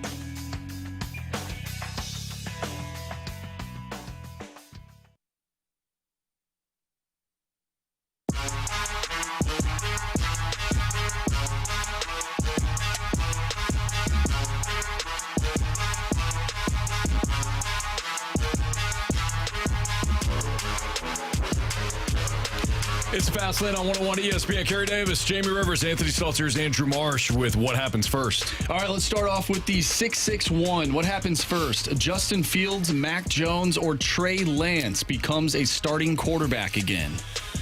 Ooh. Justin Fields. Oh, Justin Fields, yeah, Trey for Lance, sure. Mac Jones. Yeah, neither one of those guys got a chance. No, Lance. Those guys may never start another game. Fields may start week 4. Trey Lance is third on the depth chart, isn't he? Is in Cooper, Dallas? Not Cooper Kupp. What's his name? Cooper Rush. Cooper Rush. Pride of Central Michigan. Oh, is he? Yes. Fire up Chips, that was baby. for Antonio You should know Brown. better. Oh, Thought he was the Pride. oh boy, he's trying to something. Well, he's there. All right. He's an alum. He's one of them. Yeah. JJ Watt? I'm not JJ. Yeah, JJ Watt. Yeah, He was there for a year. Who recruited him first? That's right. Fire We up all had a Chips. vision. We had a vision. Yeah. You guys are like the minor leagues for the big teams. You're doing a great job of developing guys. Thank you. True story on that, though. You know what the story is there. So he goes. He was a tight end at Central Michigan, and they wanted him to play defensive end. And he goes, "Blank you, I'm out." So he walks on Wisconsin. Wisconsin goes, "You know what you are? You're a defensive end." He goes, "Okay." You know how many times that? Oh man, as a coach, coaching is hard, man. People don't believe you know what you're talking about. Right. I tell people I read a book called Football for Dummies, and that's how I got all my information. She trusts me now? I YouTubed it. Now, Anthony and Carey, for that matter, both of you guys would know way more than me. If you take a guy that's that size, with that athletic ability, who wants to be a tight end, and you're telling him he's a defensive end, is that a direct reflection of maybe his football IQ? Not necessarily. Ooh, no, yeah. It's more. Sure. No. Defensive end, see quarterback kill.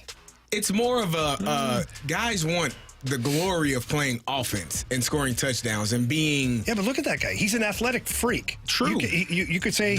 You could argue that he's every bit could have been like a Gronk. Maybe he scored a couple of touchdowns on offense in his career, but he's better suited. I mean, he's a 2 or 3 time defensive player of the year.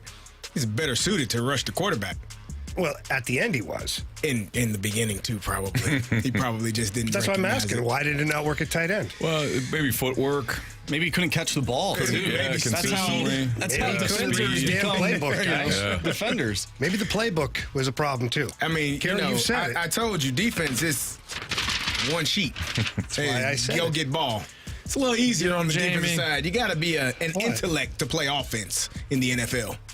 Just telling you. You just attack people left and right. Last week it was B. Craw. This week it's one of the prides of Central Michigan. I love J.J. Watt. He's a hockey player too. He is.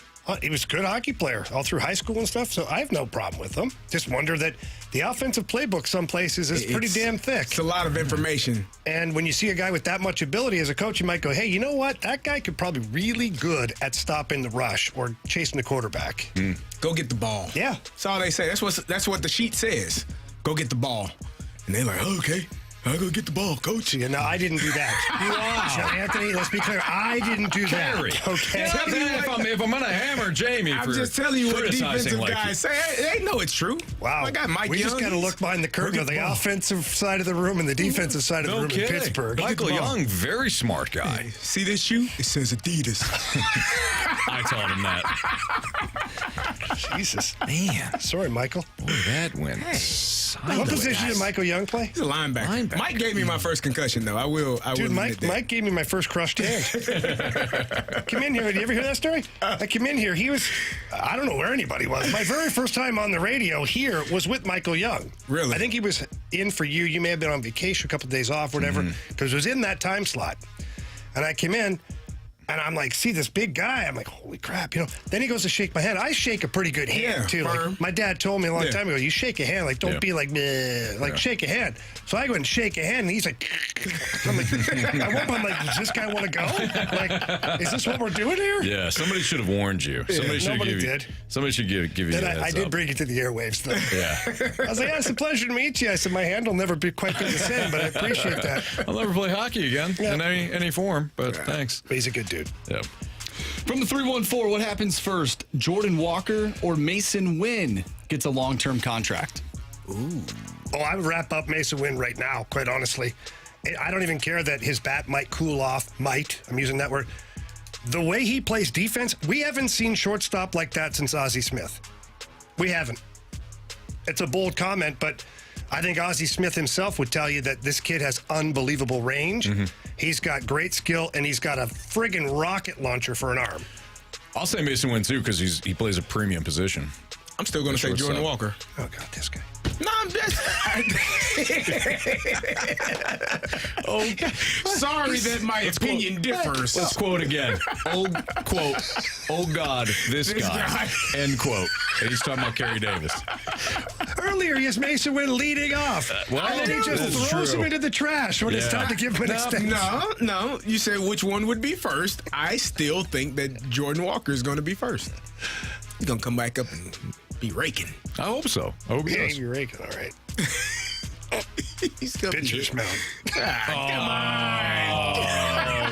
That's ridiculous. That was unnecessarily cruel. I have to agree. That was completely unnecessary. Funny, but just cruel. That is wrong. Who hurt you? You know what, Jordan Walker? I apologize. I believe in you. You know I do. I think you're in the right spot right now. I think you are going to come back and crush it. What's the number one rule? Nobody's safe. Nobody's safe. But when a guy's playing down in AAA, it's not the right time. I'll wait till he comes back.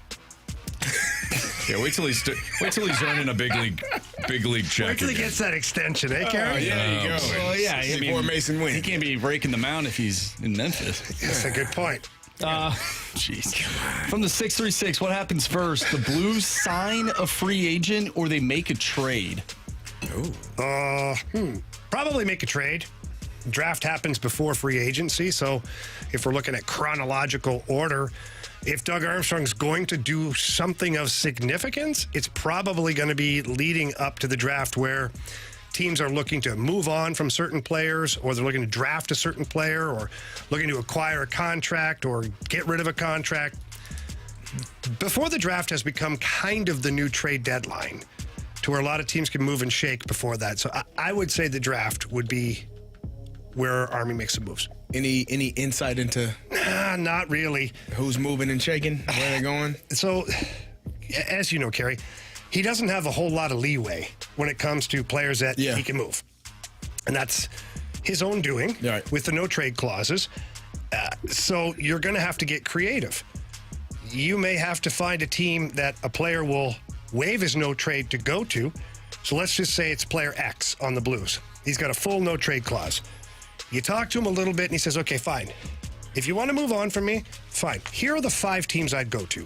Now you've got to go find something that team's willing to give up, or find a third party to where that team that he wants to go to is interested in what the third party has, and then you do the little swap-a-roo and parts are moving all over the place. Then guys are eating salary, or you're finding the same amount of salary. Right.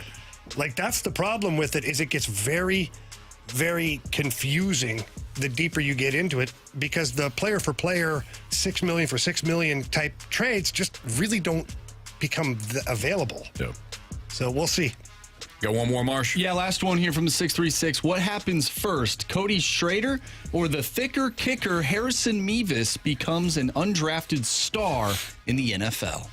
The thicker kicker's got some leg to him, man. Yeah, he does. That is a good question. I'm not going to go against Schrader, though. Great story. Walked on Mizzou. I know he's got kind of a tough road to hoe with the 49ers, but he's also somebody that fits that outside zone scheme that Kyle Shanahan runs. It's a perfection, man. He's one cut and go. So I just feel like it's easier for kickers.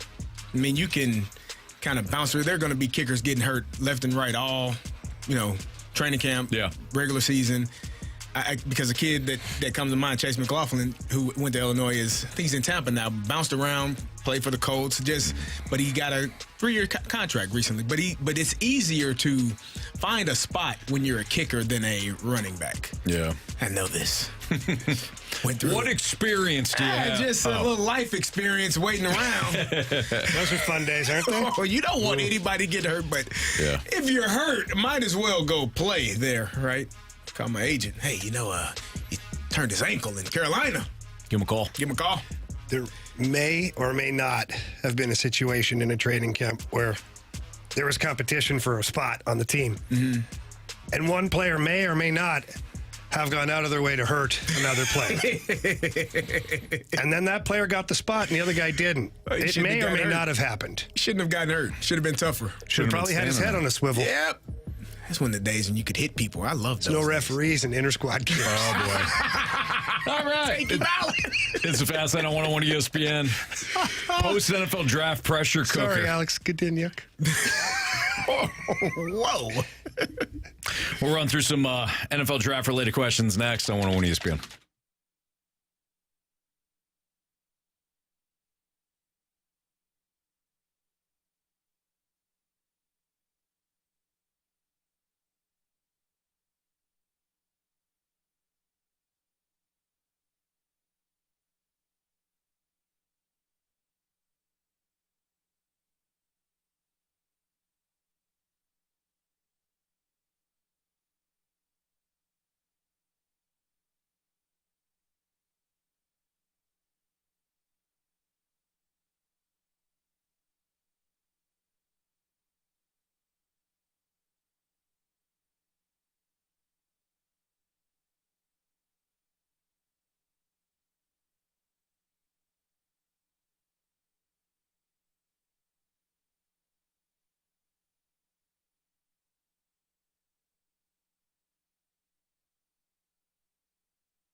ESPN. Time for the post-NFL draft pressure cooker. Draft wrapped up over the weekend. Marsh, fire away with some of your NFL draft pressure cooker. Yeah, so obviously earlier in the show, we definitely outlined the top 3 teams. In terms of value. In terms of value, the first three rounds, and we highlighted the worst team too. But when we look at the draft as a whole, which team or teams got better after the draft? Which teams hit on the positions they absolutely needed to hit on? Every single time, I feel like over the last couple of years, I've wound up loving every pick that the Philadelphia Eagles have had. They did a great job. I love their draft last year. I love their draft this year. Mitchell, the cornerback from Toledo, who a lot of people felt could go in the first 15 picks, maybe even be a top 10 selection. They get him at 22, and then Cooper DeJean, the do-everything defensive back for Iowa. He falls to them at pick 40 in the second round. Love that. They get Will Shipley, the running back from Clemson, in the 4th, and then they took Jeremiah Trotter Jr. Of course, Jeremiah Trotter played for the Eagles. His dad played for the Eagles, 10, 15 years ago. The Eagles, more than any other team, not that other teams don't do this, but more than any other team, I feel like they just draft football players. You see these other teams talking about like Spark scores and combine scores and athletic tests and all. This guy tested this, that, and the Eagles are like, all right, who can play football? We'll take them. And I feel like they absolutely nailed their draft once again. So the Eagles were my favorite draft.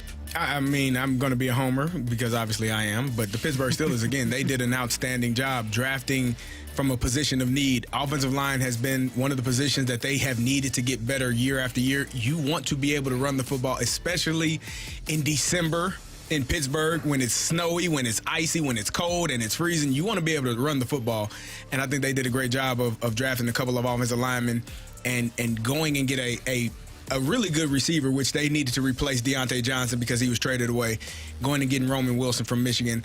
I thought that was a really good draft by the Pittsburgh Steelers. You mentioned offensive linemen. What do you think of the Los Angeles Chargers draft?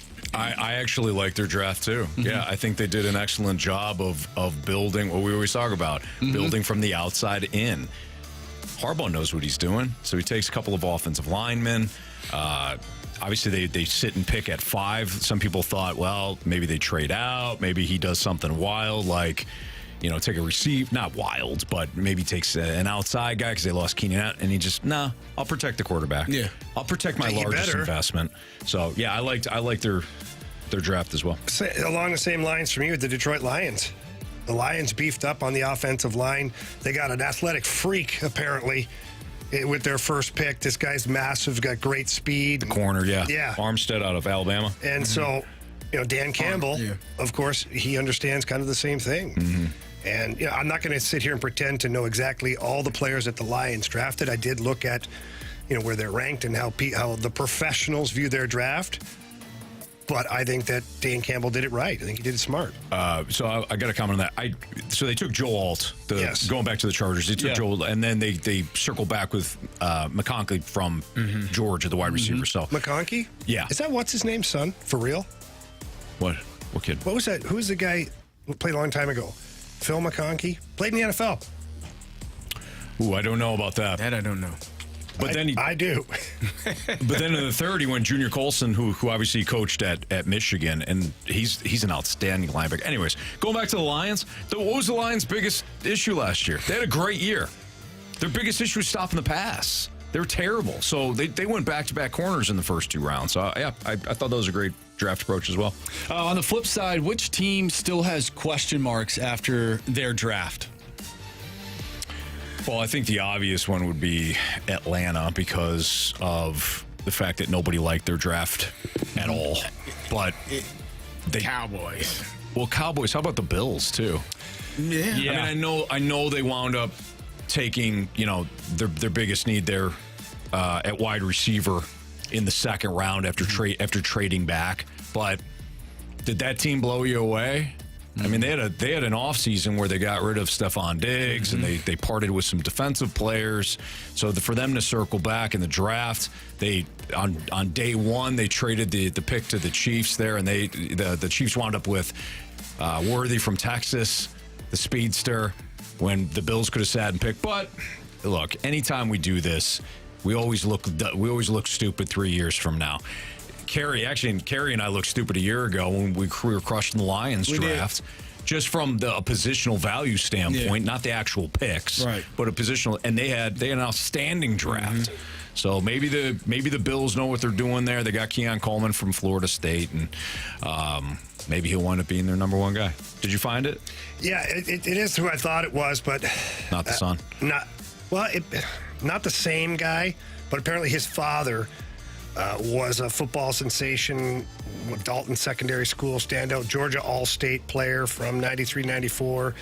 He had an impressive 25-2 record during his tenure, outstanding seasons in both years, went off to Georgia Military College. So his dad played at a high level, too. Not the same guy I was thinking, though. All right. Which division has improved the most? Are we just basing it off of the draft off season, all of it? I think the combined? NFC North for me.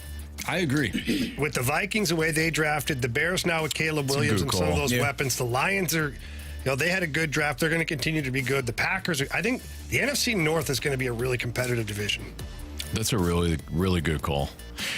I like that one a lot. That would be my answer as well. Can I circle back real quick, though, in terms of questioning things?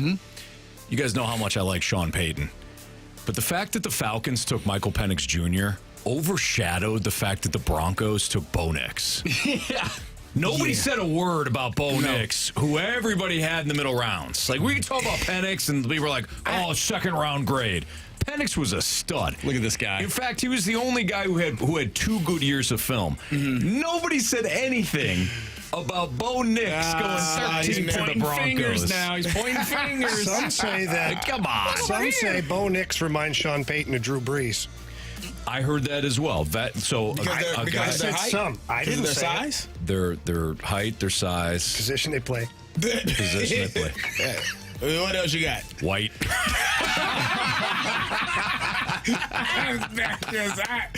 I don't know. I don't think. Size. You're really observant. Well, I mean, look at Bo Nix. He looks exactly like Zach Wilson. They're like the same. It's like a Bailey Zappi and Mac Jones situation going on there in Denver. That doesn't sound good. No. Anyway, sorry. What else? I agree about the division. What about you, Carey? Did you have that too?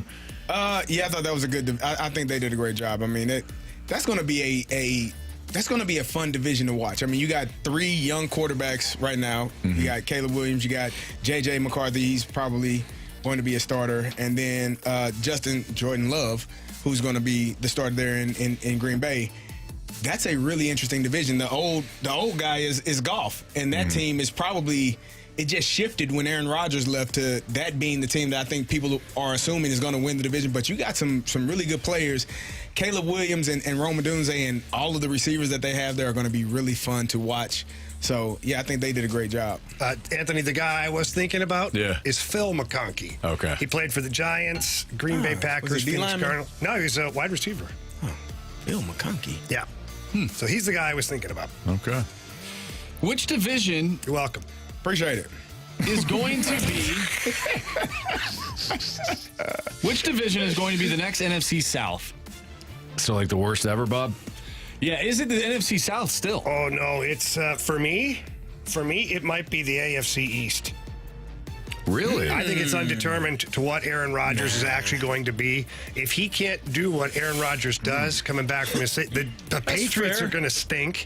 Yeah, the Bills roster took a step back. They still got Josh Allen. I mean, it's not going to be quite as bad, but if we're talking about a new NFC South, I think they might be the new division. It's kind of I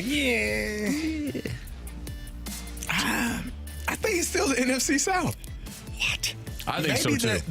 I don't know what to expect from the AFC South. Michael Penix Jr. now? Well, hold on. Not for about 12 years. Yeah, he'll be playing. The Carolina Panthers, they're building. Nah, it's still the NFC South. Yeah. By the way, did you see that Carolina Panthers, the owner, at the draft? Oh, at that restaurant? The restaurant had, please let the coach and GM make the pick. He goes out of his way to stop at this place, stops at the hostess stand, and is basically asking who put the sign up there. Are you serious? And he stole this There's dude's video hat. of it. Boy, he took this guy's hat off. Yeah, he took the guy's hat. And then he why does he still on the team? He tried to play it off after. I think 3/4 of the way through, he realized just what kind of a jerk he was being, or how bad it looked. Then he tried to kind of yuck it up as he was leaving. But why did you stop in the first place? Well, you're a little. I do remember You're a little cocky. butthurt. Very insecure. Carey gets it. With the Giants. I do remember feeling cocky. Yeah. You're welcome. I had to see a picture of him. Okay. The Gauntlet is next on 101 ESPN. I had to look at him.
Four warriors, 4 categories, 1 challenger.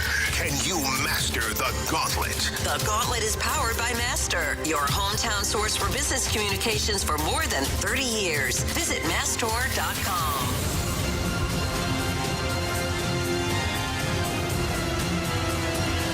.403, your time check is brought to you by Clarkson Jewelers, an officially licensed Rolex jeweler, with Carey Davis and Jamie Rivers, and Andrew Marsh. I'm Anthony Stalter. We welcome in Lance.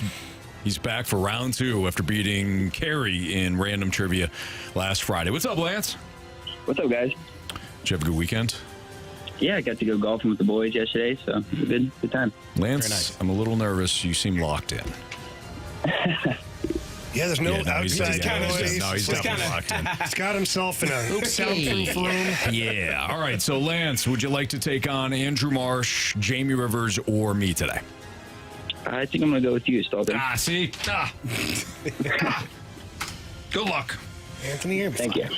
Be fine. Am I? He threw his headphones down. Yeah, he's a little bitter. Angry. All right, Anthony's making his way into the cone of silence. There he goes. What we need from you, Lance, I need you to tell big old DJ Marshy to spin that wheel. Spin that wheel. All right, you got Stalter. What are you hoping you get for a category? I know he's the football guy, but I still would like football. I think that's my best category. So what, are you a regular listener to the Fast Lane? Yeah. Okay, so what category does Anthony typically get? He always gets random. Or? Oh, hockey. Ah, congratulations, Lance. It's hockey. Man, that's going to be a tough one. Yeah, well, it'll be tough for both of you, I'm sure. All right. When Marshy's getting the launch codes, while he does that, just a quick reminder for you and some of the other listeners. Each question is worth 2 points. If you need the options and you answer correctly, it's only worth 1 point. And, of course, if you answer incorrectly, you get nothing. And if you're tied after the 4 questions, we will go to a tiebreaker. And guess what, Lance? We'll get a winner here today in the Gauntlet. Are you ready? I am ready. Okay, bud. Category hockey, question 1. Before playing for his current team, the Colorado Avalanche, which team did Alexander Georgiev play for? I don't need the options. All right. Was it the New York Rangers, the New York Islanders, or the New Jersey Devils? I'm going to guess the Rangers. Final answer? Final answer. All right, Lance, who scored the final goal of the season for the Blues? I'll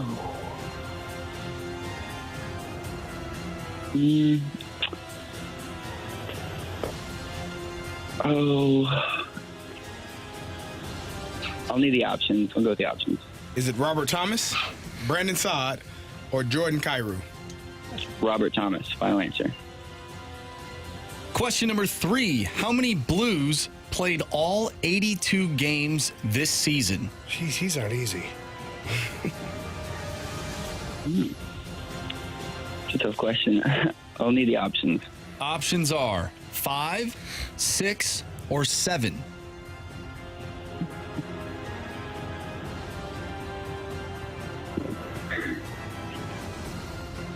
I'm going to guess. Let's guess with 5. Final answer.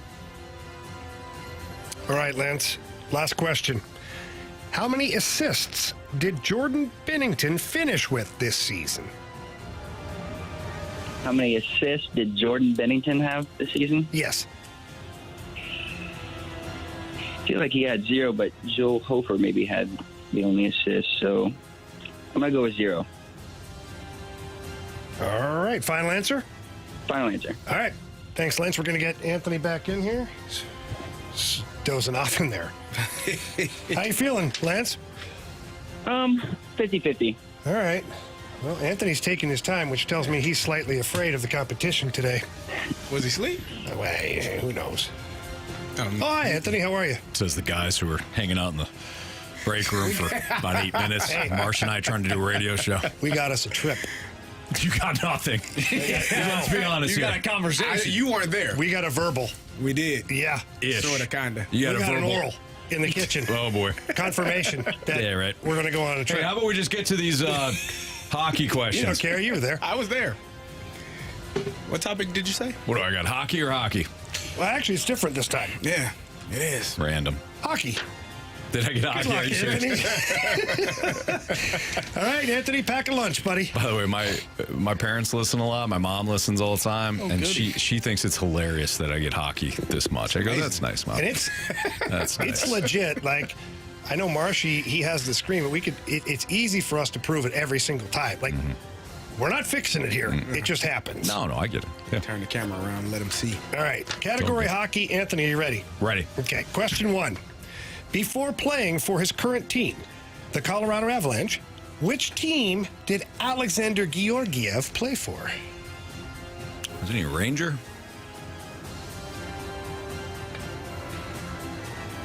I can't remember him with anybody else, so I guess I'll just shoot the shot here. Rangers. Final answer. Okay. Question number 2. Oh, I don't like that at all. I don't like that. Was awful. That was awful. Question number 2. Who scored the final goal of the season for the Blues? Oh, man. Options. Is it Robert Thomas, Brandon Saad, or Jordan Kyrou? Kyrou ended hot, but I don't think he got the last one.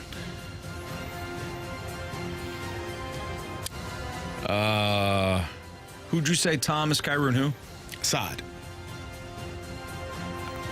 I'll say Robert Thomas. Final answer. Question number 3. How many Blues played all 82 games this season? These suck. Wow. I would not have done good. Well, let's narrow it down. What are my options? 5, 6, 7. 5, 6, 7.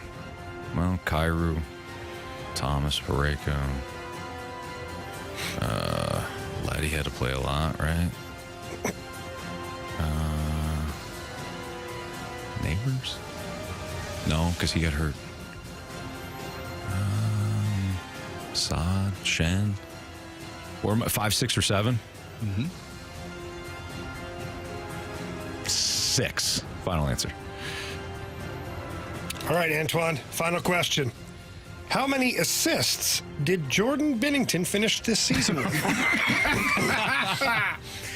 Options. Was it 2, 3, or 4? I'll say 2. Final answer. Okay, let's start right there. How many assists did Jordan Binnington finish with this season? Lance, you said 0, that Hofer probably had an assist or 2. Oh. Well, 0 wasn't an option. Anthony, you took the options. You said 2. The answer is 3. Jordan Binnington ended up having 2 in one game this season. It's an offensive. That's what I thought you asked. That's what I thought you asked. That's what I went to. All right, 0-0 after 1. Go to question 3. How many Blues played in all 82 games this season? Lance took the option, said 5. Anthony took the option, said 6. Marshy, what is the answer? It is 7. All right. Carey, can we get a score update, please? 0-0. Okay, thank you. Settle. In Espanol. All right. That's very good, by the way. Well done. Gracias. Wow, that college paid off. Oh, yeah. Question 2. In college. Rosetta Stone, huh? All right. Who scored the final goal of the season for the Blues? Lance, you said Robert Thomas. Anthony, you said Robert Thomas. The answer is, as you say, Robert the Thomas. Nice. But neither of you did it without the options. 1-1. All right. Last question. This is a good one. Before playing for his current team, the Colorado Avalanche, which team did Alexander Georgiev play for?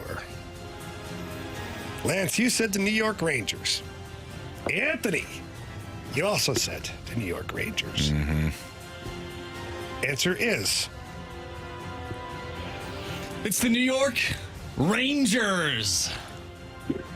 But Anthony didn't need the options. Yeah. Lance? You have chosen poorly. You sandbagging, you know what? Anthony got you, buddy. 3-2 today. Oh, man. All that practice, I guess. I've become a hockey guy. Let's be honest, Lance. These were not easy. Man, that was tough, yeah. Good job, Lance. Lance, thanks for playing, buddy. Thanks for listening. Yep. Thank you, guys. Have a good one. You too. What's your problem? I was pretty confident with that. And the way you said, okay, I was like... He does the same thing to me. I'm like, oh, that was a terrible answer, Carey. I felt good about that. Only one I felt good about. I was trying to be positive about it, Anthony. Yep. By giving me a skeptical look. It's my glasses. They just do that. Yeah, I don't think so. It's not how I'm looking at you. It's how you think I'm looking at you. All right, fair enough. All right, it's the Fast Lane on 101 ESPN. Do the Cardinals have their big three in the bullpen? Are they trustworthy? We'll talk about it next on 101 ESPN.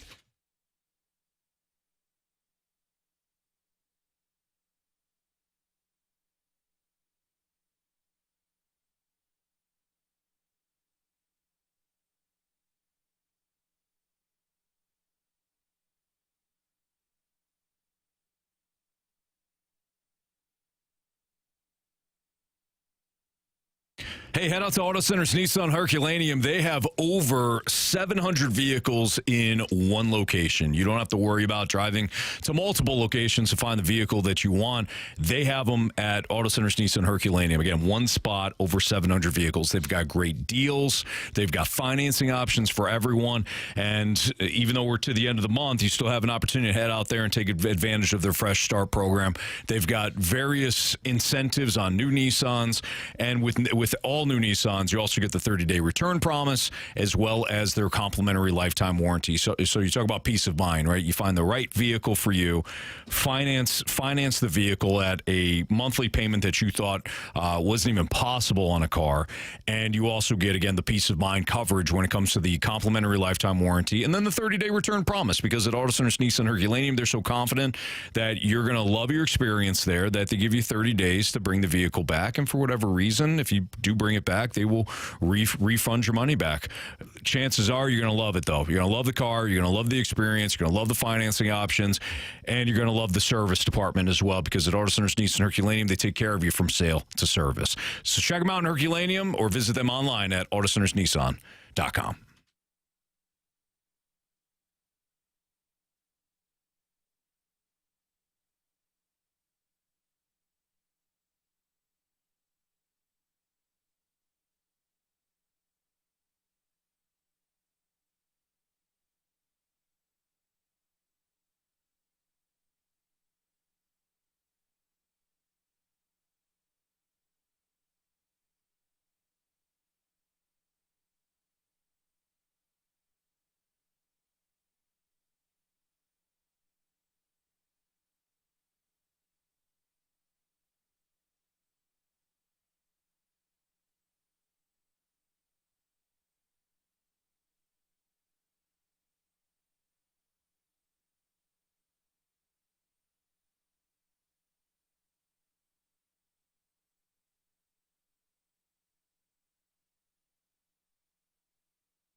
Unfortunately, there'll be no baseball played tonight in Detroit. Katie Wu tweeting out that due to the forecast of the inclement weather. Tonight's Cardinals and Tigers game at Comerica Park has been postponed. They will play a doubleheader tomorrow. 6:40 will be the second game, and the first one will be at 3:40 Eastern, so 2:40 local time. So doubleheader, baby. Doubleheader. That's right. So no Cardinals game tomorrow, or I'm sorry, tonight, excuse me, and then they got a doubleheader tomorrow. I like it. So that stinks. No baseball tonight. That's okay. You got double tomorrow. NHL hockey tonight. That's true. Florida NBA. Panthers, Tampa Bay Lightning, Golden Knights, Dallas Stars. Got a lot of good hockey action tonight. What the hell happened to Vegas the other night? Well, their goalie was incredible. The Vegas team did not show up. Not at all. Bruce Cassidy was not too pleased. I don't blame him. Like, I was talking to a couple of their players. Yeah. One you can probably know for sure who I was talking to. Jack Eichel, absolutely. Yeah, me and Ike's are close. Yeah. Yeah, he was pissed. Well, their goaltender, like you said, what's his name? Logan Thompson. Logan Thompson. He was playing Carey, well. He was unbelievable. He stood on his He was head. playing really well. He was unbelievable in that game. He's the only reason why they were still in it. Yeah, and they still had an opportunity to win the game. Absolutely, yeah. Those are the ones you got to steal for your goalie. No kidding. He had a short. I think Eichel, speaking of Eichel, I think he had a shorthander. I think he had a shorty in that one, but just wasn't enough scoring. Either way. Anthony, I've watched so much freaking hockey. I got you. Yeah. 4 games a day on the weekend. I got you. It's gotten to the point where even like the hockey fans in my home are like, "Can we watch something else?" No. I was like, "You're gonna watch this." I'm like, "What do you want to watch that can fit in the intermission?" Dad. All right, so do the Cardinals, getting back to the Cardinals, have they found their big three for the bullpen? I think their entire bullpen has pitched very well. Now, there's always going to be spots where, like unfortunately Zach Thompson had a rough one the day before he was sent down with Jordan Walker. But overall, guys, they got a 3.49 bullpen ERA. That's 9th in all of baseball. 28 appearances, 10 saves overall. Ryan Helsley continues to take the ball consistently. Yesterday, they had several pitchers unavailable, and Matthew Liberatore, who I know he gave up the single to Harrison Bader to tie the game, and then, of course, the game-winning home run on the walk-off. But one of the reasons why you're still in that game was because of Matthew Liberatore. I think the bullpen and the defense have been the standouts this season. The starting pitching has been very good. But I think that more falls in the category of much better than we all expected. But the defense and the bullpen, they've been elite at times. So have they found their top three? Sure, but I think if you go throughout the entire bullpen, you're going to see a lot of guys you have trust in. Yeah, I agree with that. I think that people like to isolate the big three because you like to have the guys who close out the game for you. Sure. Who are your insurance policies? And most of the time, if you go through the successful teams with good bullpens, they've got the 2 or 3 dudes that you're like, okay, it's on lockdown. Well, the Cardinals really haven't had that. I mean, even when they were going through Gio and those guys, there was blow-ups, and one guy would have a good game, one guy would have a Cabrera. Whoever it was, it just was never – you never had that calmness to you about closing up the game. And, Carey, I don't know how you feel, but when they do go with the rotation or the lineup, rather, of Kittredge, JoJo, and then Helsley, you almost feel like you can sit back, kick your feet up. Yeah, it's like a comfortable blanket. 7th, 8th, and 9th inning, those 3 guys coming up, it feels comfortable. You feel like you're going to get the save. You feel like you're going to win the game, and all things are taken care of.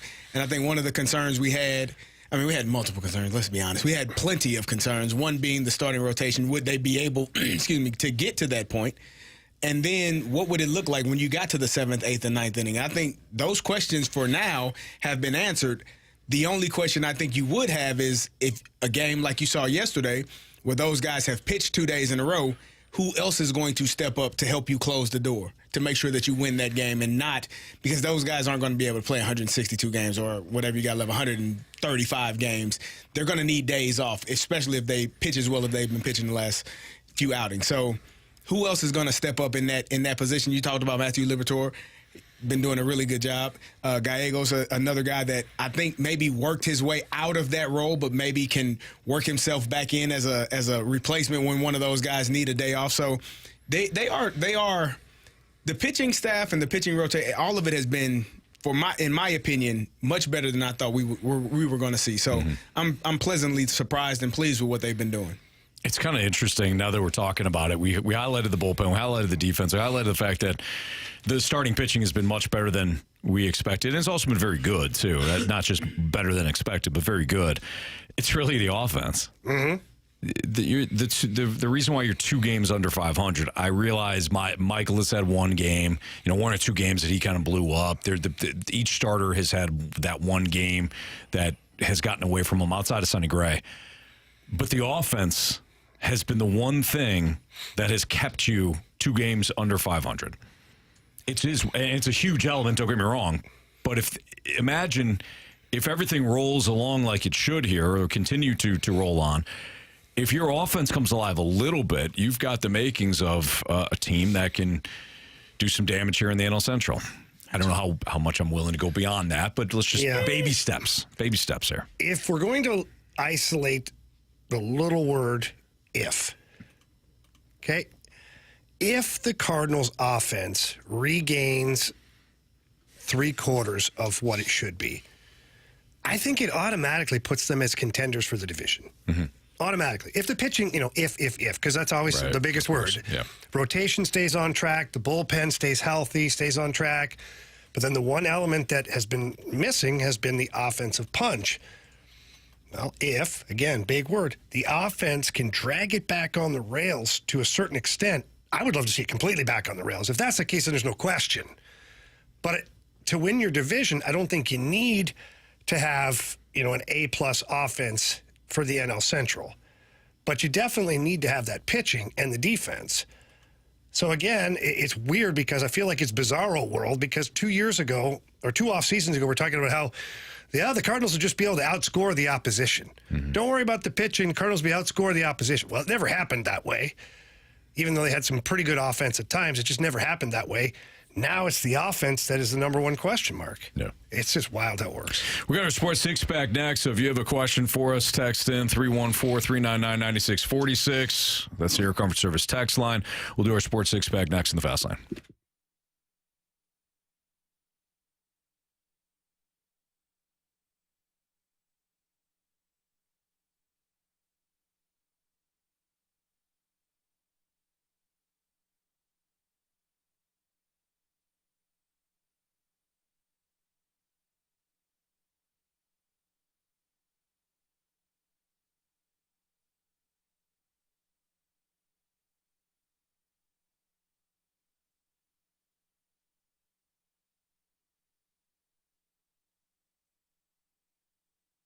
Well, boys, the NBA playoffs have certainly given us a lot to talk about.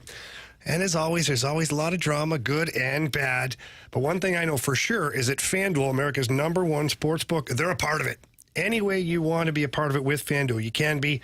And right now, if you're a new customer to FanDuel, they've got you set up.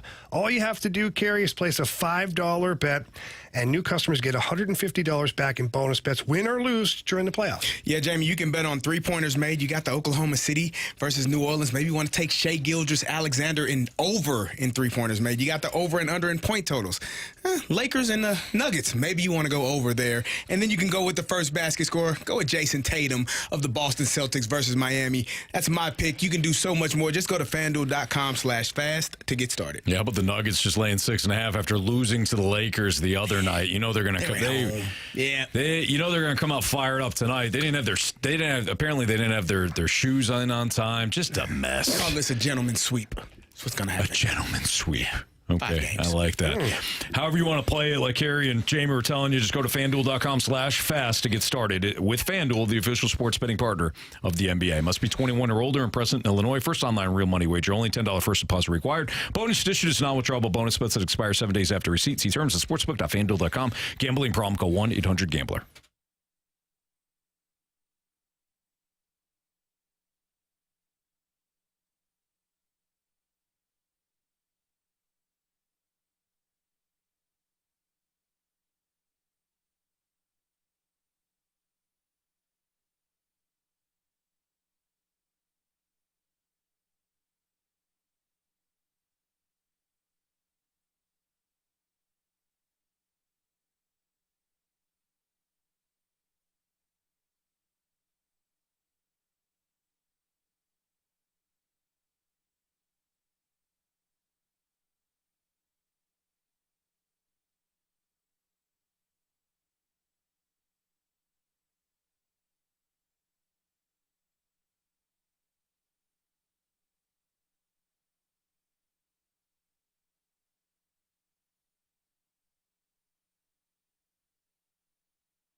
101 ESPN Sports Center.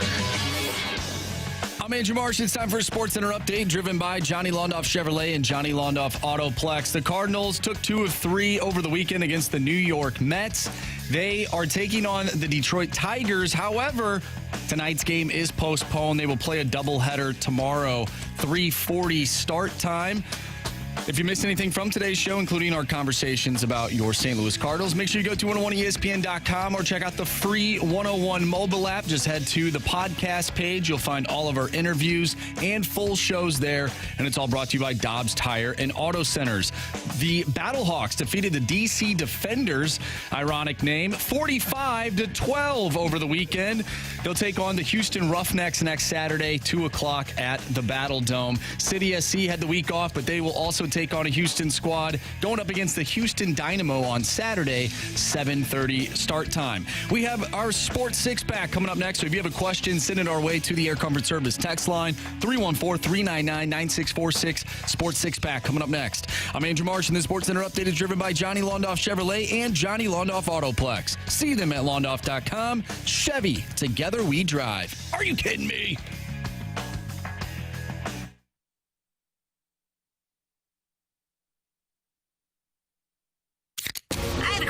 It's time for the Fast Lane to answer your sports questions. I want to ask you a bunch of questions. I want to have them answered immediately. Asking me all these weird questions. Answer the question. Answer the question. Answer me! The Sports Six-Pack is now. With Carey Davis and Jamie Rivers, I'm Anthony Stalter. Andrew Marsh with your questions via the Air Comfort Service text line, 314-399-9646. Marsh, go. Question number 1. So I just mentioned the Battlehawks in the Sports Center update. But we get a text from the yeah, absolutely. Well done. We get a text from the 314. Guys, do you believe the Battlehawks are the best team in the UFL right now based on their offense?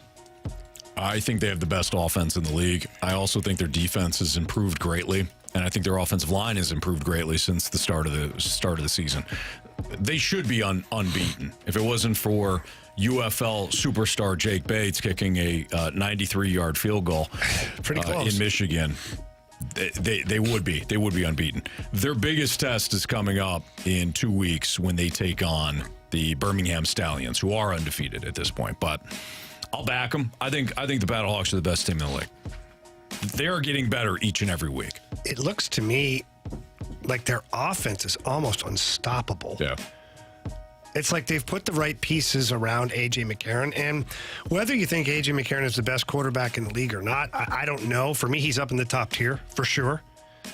I mean, just experience alone, separates him from most of the other guys. And then the weapons that he has around him this season, I feel like whatever direction you go to defend the Battlehawks, they have option 2, 3, or maybe even 4 on certain plays. Yeah, they got size, they got speed. Hakeem Butler, did you see that one catch? That was, and then he just shrugs the guy off like a bug off a windshield. And almost toyed with the, I don't know if it was DJ Swearinger or whoever was he just kept behind going him. Fast enough. Yeah. Oh, you're getting fast. Oh, you're really fast. Oh, not quite. Yeah. But, it's things like that. They're like, wow. Right. I watched that game, and I watched, it's... You can see A.J. McCarron has control of the offense. You can hear he was telling Jacob Sailors on one play, hey, dude, you're on this side. Mm-hmm. Like, you're on the wrong side. It was it looks under control. And you got really good receivers. Hakeem Butler, who you talked about, he's doing an outstanding job. He is a large human being that is a mismatch versus other players. The fact that he has but hasn't really had that opportunity to stick in the NFL, I think he keeps playing the way that he's playing. He's going to get another opportunity and find his spot, find a role on an NFL squad. Marcel Aitman made a great catch on the sideline that was ruled out of bounds, but they have so many weapons. They got so many guys, and this offense, again, they have a lot that they can do. And then let's not forget the defense. They turned the ball over that first drive. A.J. McCarron got sacked, strip fumble. The defense went out and got an interception the very next drive. So it's like, okay, we're complimentary. We're playing complimentary football, and so special teams too. They got a blocked punt. Yeah, special teams. He should have caught it. Special he should have one. He should have caught. He tried to grab it one. Yeah, but blocked 2 punts. Had a nice return. They are doing. They started the game off with a great return. All phases of this team are really good, and I'm not surprised with the success that they're having. They're fun to watch. They're a really good team. And it's interesting too. You look at the final score, but if you're watching that game, I thought when they went for it on 4th and 3 and they didn't get it, and the defenders scored early in the third quarter there, I'm like, oh man, like you gave away all this momentum that you had. Your defense has been playing good, like kick it deep, pin them back. But the players had Anthony Beck's back, man. They gave up the one, but then, from that point on, they were unstoppable. Yeah, the Battlehawks would be undefeated right now if they had a guy like Aaron Judge putting his hand up and blocking that football. Speaking of which, that was amazing. Question number 2. From the 636, what is your take on the Aaron Judge interference play this weekend? Okay, so I was diving into the Twitter/X verse today, and there's always somebody that has something out there. They had like 35 different clips of Aaron Judge sliding into second base. Yeah. And every friggin' time he slides into second base, his hands go up. There you go. Every time. Now, is it on purpose or is it the way he slides, right? The way he slides. I thought that too, until I saw a few to where only the left hand went up. Then I saw a few where it was a left-handed throw coming from second base and the right hand went up. Hey. And then a couple, both hands went up. And I was like, okay, it is habitual what he's doing. So it's not like, out of the blue, he threw his hands up in the air like he just didn't care. Yeah. He slid into second base, and he got his mitts up on this one, and he deflected the ball. But you're welcome. Thank you. Carey liked that one a lot. Did. It took me a second, but I threw your hands in there like you just know. I like it. The funny thing is, I don't know. Like, I feel like that was intended, but not necessarily. If you do it every time, he does it every time. And he's Jamie's comment. Oh, he definitely. And he's a large human. Yeah. At that, so you've got to alter your path of throwing. So I can see the argument from both sides. I wouldn't. If I'm the Yankees, I don't want him breaking a finger. He threw it up with the oven mitt. He's okay. He did. He had the oven mitt on. It's an oven mitt. God, I hate That's the what oven it's there for. I hate the so oven you don't mitt. break a finger. They look so awkward out there. You don't want to break a finger. They're talking, or they try to talk to each other. They get the double oven mitts going. I feel like it's a penguin. On principle of looking that way, I couldn't wear the oven mitt. You don't want to break I'd a rather finger. just tape my thumb to my hand. I respect that. You want to break a finger? No, Carey, I've broken several fingers. Well, yeah, I understand that. I have to. But I bet you have. A helmet to the hands can't feel good. There's no way. You just block it out after a while. This isn't a sports six-pack question, but it's something that just came to mind. The players that, we'll stick with baseball, they have a ton of baseball swag. Are they usually the best players? Or did you guys ever play with someone who looked the part but were just not good? Yeah. In fact, Marshy, the guys who looked perfect sucked. Yeah. They, like in hockey, had the tongues out, the perfect tape around the socks, the jersey a certain way, the right helmet with the, this and that, and the perfect tape stick and all and the guy couldn't get down the ice. No, I want the kid who has garage sale crap on. Because I'll tell you what, I was that kid. I didn't get my first new pair of skates until I played junior hockey. And I got drafted and they sized me up. I'm like, what's this for? They go, new skates. I'm like, no way. I don't have to wear my brother's skates anymore. It's literally how it went. I want that kid.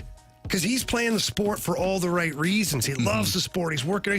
He doesn't care about what he looks like. He doesn't care that if he matches the football card or the hockey card or no, he wants to win, wants to play hard. For me, that's just the way I feel. We always, if the player doesn't have gloves on, you just stay the hell away from him. Doesn't have any arm sleeves, no wristbands, no gloves. He's a killer. You just walk away from him. He's crazy. Don't worry about it. Or we have a mannequin in the locker rooms that shows you the dress code. It's like standard. If he's dressed like that, just leave that man alone. If he looks like the mannequin, if he looks like the mannequin, stay the hell away from him. He's probably a really good player. I think of Bryce Harper though. That guy's got so much swag oozing out of him. Yeah, he's amazing though at playing the game of baseball. Yeah, well, so you get the odd guy, right? Like percentages are you're going to have somebody that looks the part properly. Yeah. But most of the guys, quite honestly, most of the guys who are like that, a little disheveled look. Even Bryce Harper's a little disheveled looking. Like, he's not all prim and proper, and I don't know. He looks like a baseball player. I'm okay with his look. Yeah. Because of the way Kai Tom, on the other hand. He had all the swag. He did. FBI can't find him now. Nope. I'll never forget that, man. Carey, Jamie and I, it was an early Cardinals game. It was just Jamie and I think BT had Cardinals coverage or something like that. We look up at the screen because they're in Pittsburgh. And this dude loses the ball in the sun. And we look up, we're like, who the hell is that? It looked like the Pirates found somebody at a local softball park and put him in left field. I bet he had the newest pair of Oakleys on. He did, man. He had all the swag. Everything. He had 2 different color arm sleeves, wristbands. Everything. Looked like Anthony at a home run derby. Yeah. At Car Shield. There you go. Unreal. Kai Tom. Yeah, I think he made 2 errors in that series. Yeah, first one hit to Kai Tom. Yep. Didn't go well. Nope. We're like, now we understand. Question number 3. From the 314, is Conor McGregor the most polarizing athlete of all time? And if you don't think so, who is? No. Polarizing? More than LeBron? Or people Mike Tyson? Yeah, but here I don't think Mike Tyson's that polarizing. He went to jail. He came back. Everybody seems to like Mike Tyson. When you say polarizing, what do you like? I mean, people love him or hate him. Yeah, Mike Tyson. I think LeBron. Okay, so I think, Anthony, you're thinking of Mike Tyson now. Yeah, everybody People loves have Mike grown Tyson to now. like Mike Tyson. In his old age, he's gotten kind of funny. Yeah. He's done some stuff. He's got the cannabis company. It's like, okay, fine. Go back. Sure. And He people bit a guy's ear off. Bit a guy's ear off. He went to jail for it. No, he went to jail for roughing up a girl. Yeah, robbing Gibbons. And so, like, a lot of people, you either are on Mike I Tyson train or off of it. So I think that's a good one. Yeah. When it comes to Conor McGregor, here's how I look at it. When you say polarizing, it's someone that has such a massive personality that moves the needle. Bottom line, you love him or hate him, he moves the needle. And you look at Conor McGregor, he moved the needle so much for the UFC. Yeah. The UFC, during his tenure, skyrocketed. Then he decided he's going to box. So now he moved the needle for boxing. Nobody in the boxing world was not watching that fight, even though the real boxing people were like, this is stupid. I don't like it. There's no way that he should be able to compete with Floyd Mayweather. But they watched anyways, and everybody made out like bandits when it came to being paid. Yeah. Then he decided he's going to start making alcohol, and the alcohol skyrocketed. Like, I don't want to say he has the Midas touch. Everything he changes to gold, because he's had some obstacles and some adversity too. But he's got that personality, Carey.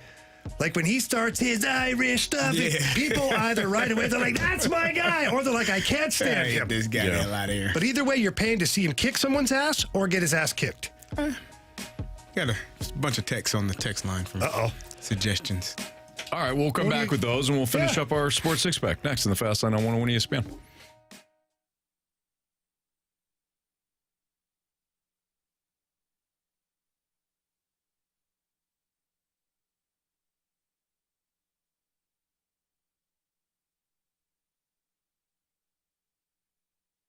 Anthony, we were just talking about Conor McGregor and his swag and the way he walks around. I'm feeling kind of the same way these days. Why is that, Jamie? Mentality helped me a lot. It was weird because you're working out and you're not quite getting the results, and then you're not seeing the results you want. You're not feeling the right way. You start to almost want to kind of give up. I went in and saw our friends at Mentality, sat down with Angel and all the board-certified physicians, talked about what I was looking for. Then they took the blood panel and found it exactly. It was low in testosterone, a couple other vitamins as well. And now I'm on the peptides train where it's helping with old injuries. And life has changed dramatically since I've gone to Mentality. Well, why do you seek out, advice? Why do you seek out even your own research and try to, improve your health? You want to feel better. You want to look better. You want to, make sure that at the end of the week, you still got plenty of time to do everything you want to do on your to-do list, and also play, go outside with the kids and all that stuff. I feel it definitely over the weekends, man. Mentality is fantastic. I love, working out and stuff during the week, but when like yesterday, I was laying mulch for a while there and still feel like, man, I got plenty. I could do more yard work or play with the kids in the yard. That is when I notice it the most. And man, they stay on top of the health. I know they're always checking you and all the clients there, me as well. The blood panels every 10 weeks or so say, hey, are we on the right track? How are you feeling? Let's make sure that everything looks good, because when it comes to mentality, it's not just, okay, we solved it. They're always monitoring your health to make sure you're feeling at peak performance. So visit them either in Chesterfield or South County, or go to lowtusa.com and make sure when you head into Mentality, you tell them Jamie and Anthony sent you.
It's time for the Fast Lane to answer your sports questions. I want to ask you a bunch of questions, and I want to have them answered immediately. Asking me all these weird questions. Answer the question. Answer the question. Answer me! The Sports Six Pack is now.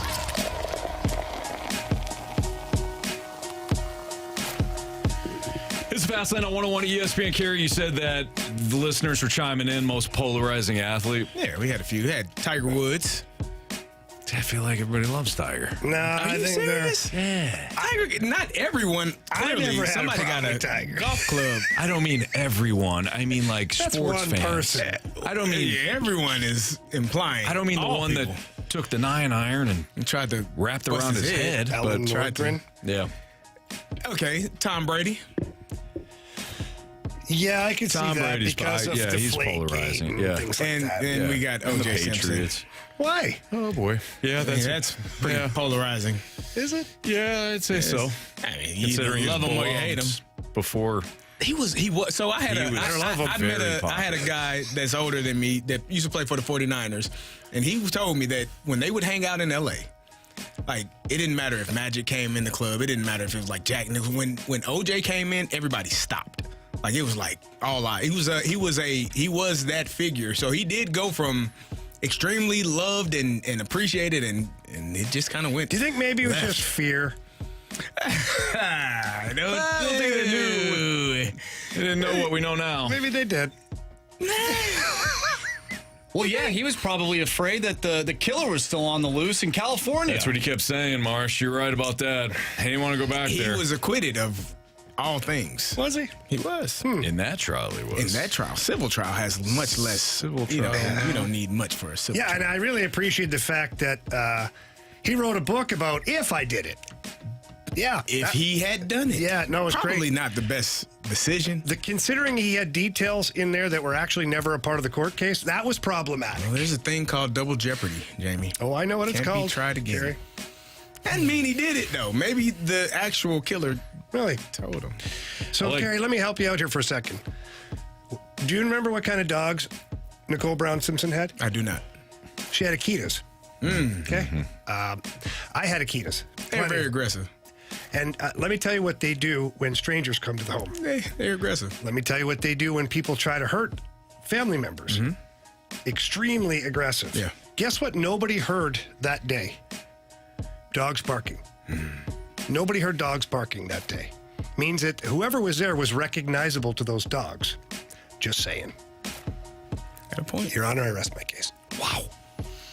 Prove me wrong. Yeah, I'm not going to hit the ding or the buzzer there just because, I don't know. Question 4, please. Yeah, there we go. Question number 4. Just stating certain facts that I do. Brilliant, though. Anyways, from the 314, would y'all support a college football game at the Dome? And outside of the New Year's 6, which current bowl game would you like to see the most? We'd support a bowl game at the Dome? Of course. Who's playing? Don't give me the toilet bowl. I don't need to see the Meineke car care bowl. See, I wasn't going to go there. By the way, I don't. They might want to be a part of the show one day. So. Maybe, but I don't. We accept company. all sponsors here in the Fast Lane. Indeed. What about the Fast Lane Bowl? Well, let's have one. Who would be in your Fast Lane Bowl? You know who's in my Fast Lane Bowl. Central Missouri versus Right. Illinois. Nobody's showing up, Anthony. CMU versus Illinois. No, boy, good We got seats to get still to a available. bowl game. Hey. That means Illinois had a horrible year. Or a horrible year. They won 6 games if they did that. That's a great year. Right. ILL. Do it big over here. Kind of. No. But yeah, of course. Who do you think, realistically, who do you think plays in that bowl game to fill the place? Like, who do you think? Like, realistically, Mizzou. In Illinois. In Illinois. I don't know if that sells the place out. Oh yeah. Mizzou and Michigan. Arkansas. What? Arkansas. Michigan. Why in the hell? Who said Arkansas? Yeah. You're looking at. He's closer with Michigan. You don't think more Arkansas? Michigan. The Razorbacks. You think Michigan? You think that's a bowl game that Michigan is? Sorry. First of all, hold on. Mizzou plays Arkansas. That's why it would be a good bowl game. Might as well try to sell the thing out. Yeah, show up. I bring you Michigan, the national champions. You say Arkansas. You're looking at me sideways. How I see it is the teams and where they're going to be at the end of the season. Jesus, I'm talking about prominent games. That's why I gave you an Illinois SEC game. Yeah, they'll show up for it. Put it at the Dome. They'll sell out. Oh my God, that was good, Carey. What are you talking about? Wow. Go Razorbacks. Woof.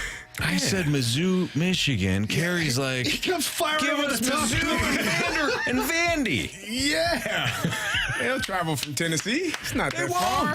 They won't. All right. Okay. Don't you have to win 6 games to be in a bowl game? There you go. Yeah. I just don't see. Mizzou doing that? Oh, Mizzou? No, you said I was talking about Vanderbilt. I don't think they've won 6 games in like the last 5 years. That might. Yeah. I said Mizzou, Michigan would sell. I think you were shooting too high, is what I was trying to tell you. The SEC final, Mizzou, Alabama. That's what I was trying to imply. That sells it out. You were shooting for the stars. Bring it down a little bit, buddy. You brought it way down. Let's meet somewhere in the middle. My God, the Razorbacks. Man. Question number 5.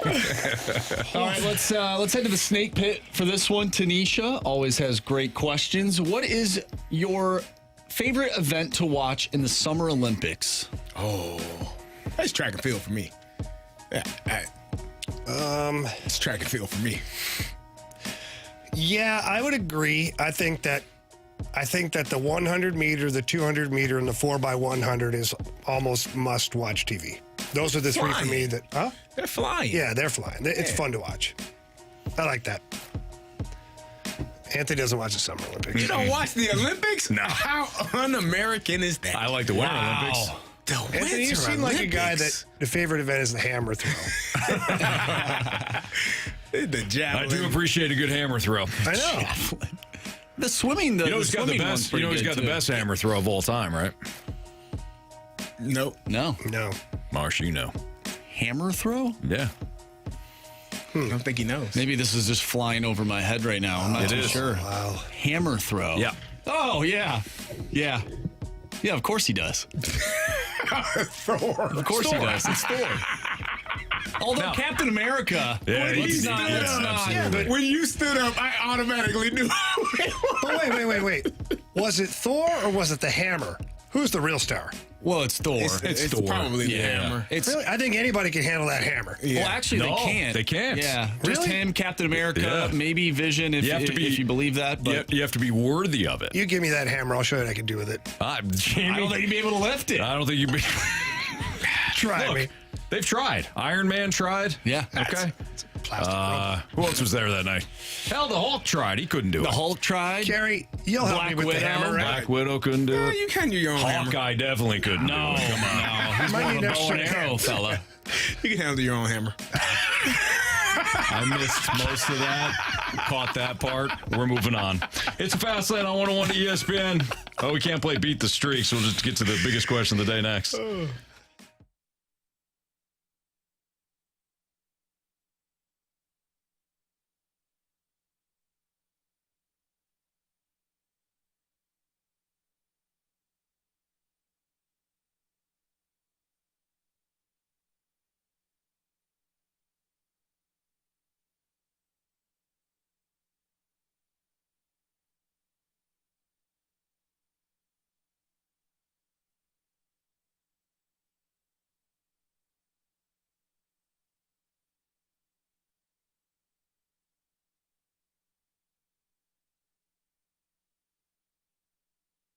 Well, if you are right now enjoying or not enjoying these allergies that are going around, I can tell you what, you need to go visit my friends over at the Medicine Shop in St. Charles.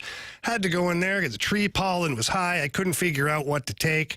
Representatives were awesome with me, pointed me in the right direction. I've been on a daily allergy medicine. It has helped a lot, and that's what I want for all of our listeners is to get that great customer service. And fellas, if you are currently using ED meds, you're probably paying too much for those ED meds. Get over to the Medicine Shop in St. Charles, your destination for cheap ED meds. They've got sildenafil for less than $2 a pill, prescription, of course, required.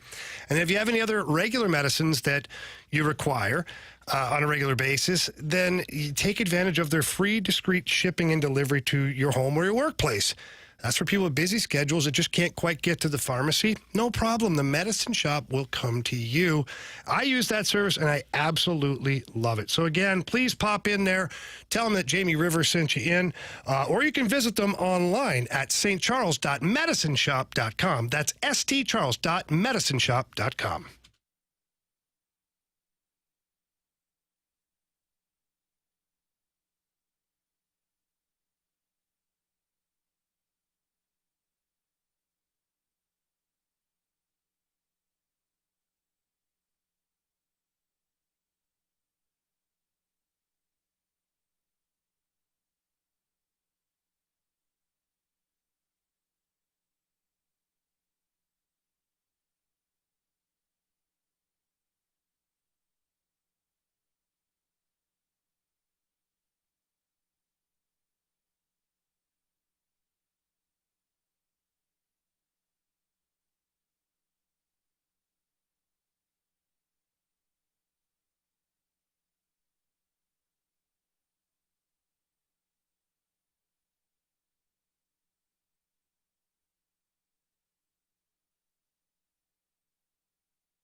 It's time for the Fast Lane's biggest question of the day.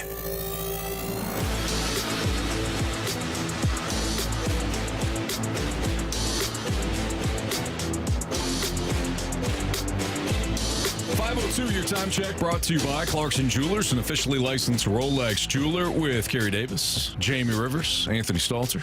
Here's Andrew Marsh with the biggest question of the day. All right, so we had a question from the Sports Six Pack that I wanted to carry over and then get into another question as well. So this is the question from the Sports Six Pack. 636, are you in or out? Lars Nootbaar will have a higher average than Brendan Donovan by the end of the season, or it's more likely that Nolan Gorman will have more home runs than Nolan Arenado. I think it's more likely that Gorman has more home runs than Arenado. Bingo.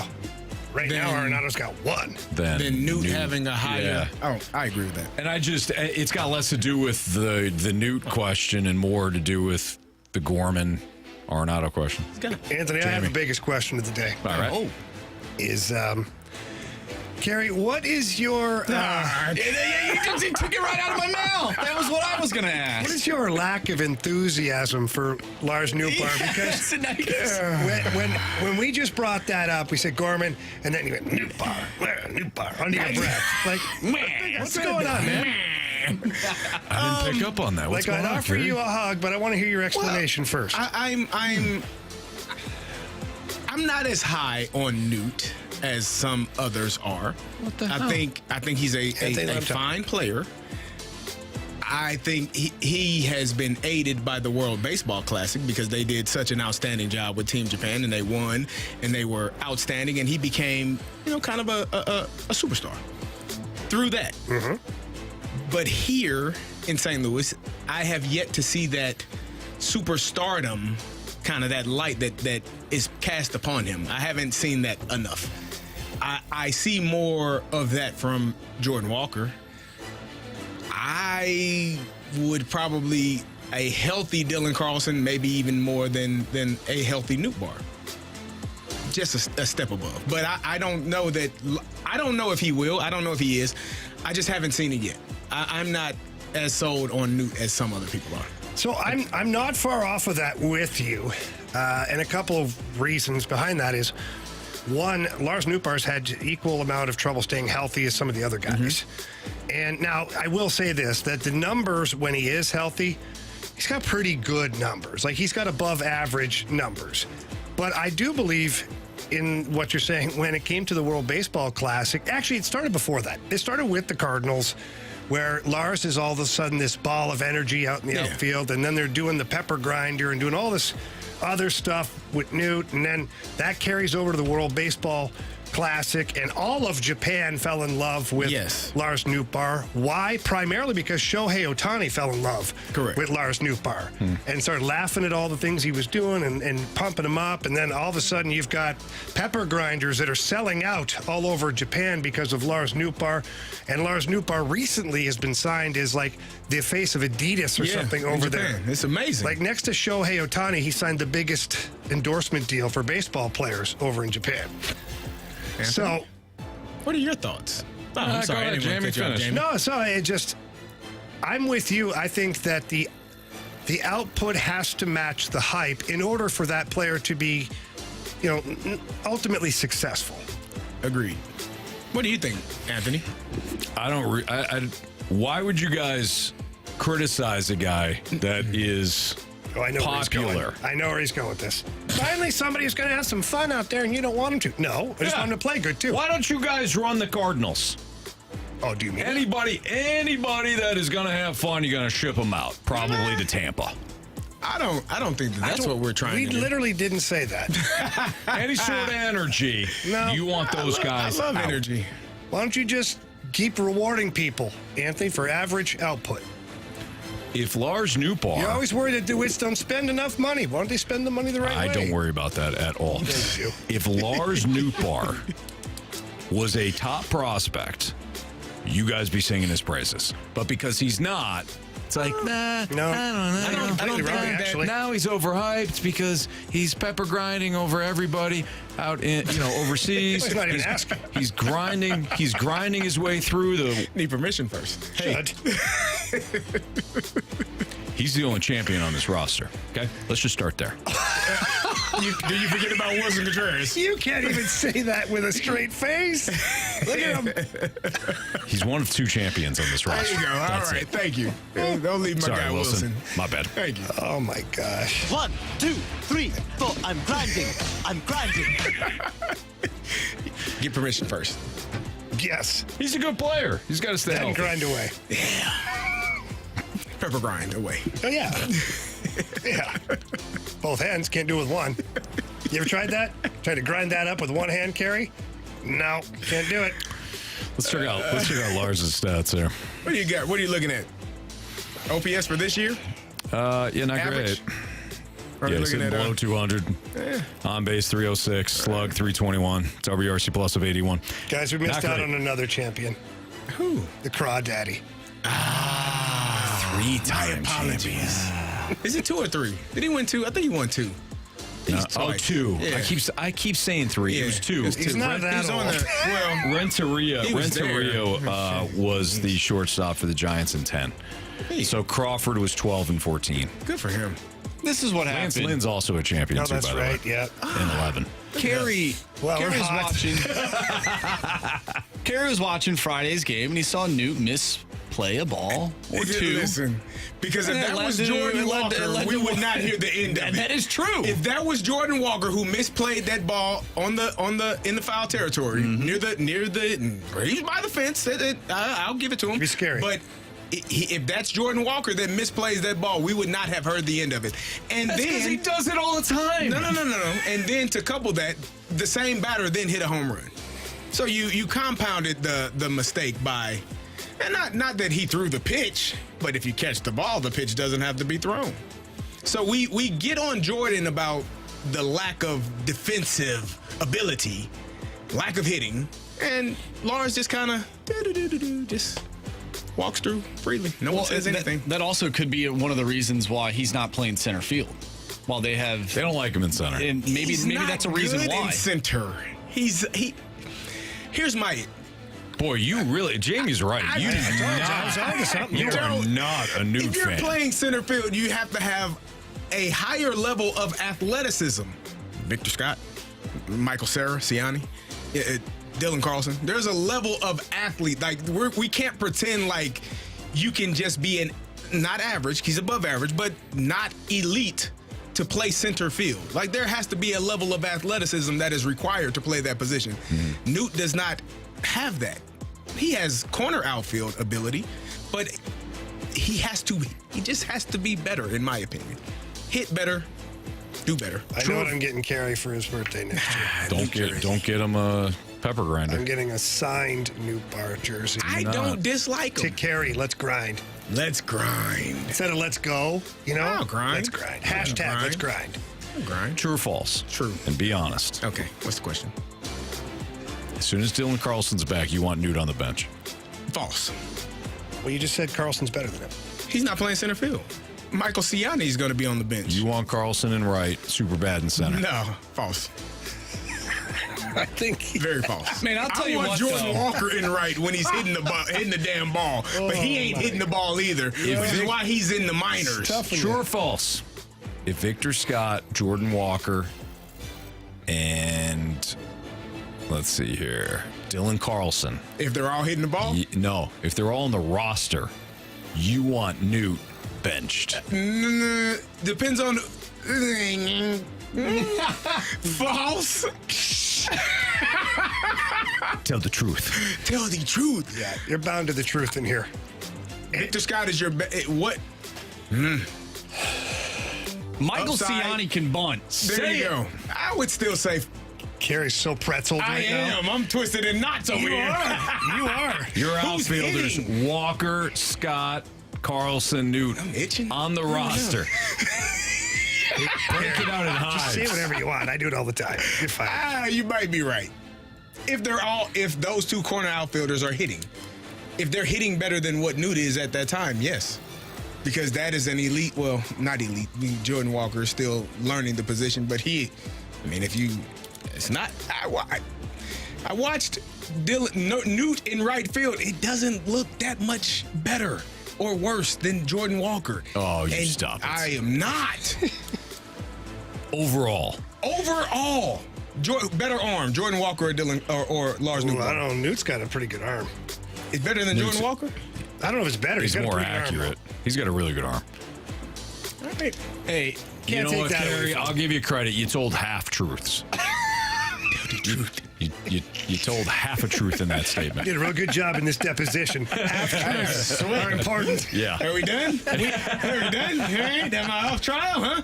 Well, thanks, Jamie. What hell of a teammate you are. Buddy, I thought you had a really good. out there. I thought you had a solid point, and then you fumbled it on your own. Right. You said, "Hey, put me on the stand. I got this." I put you on the stand. You didn't have it. Well, if you Davis on the fumble. I've heard that before, huh? Yeah. We got a text from the 314. And this might just solve everything. Newt has more followers than the Cardinals. They need him for marketability.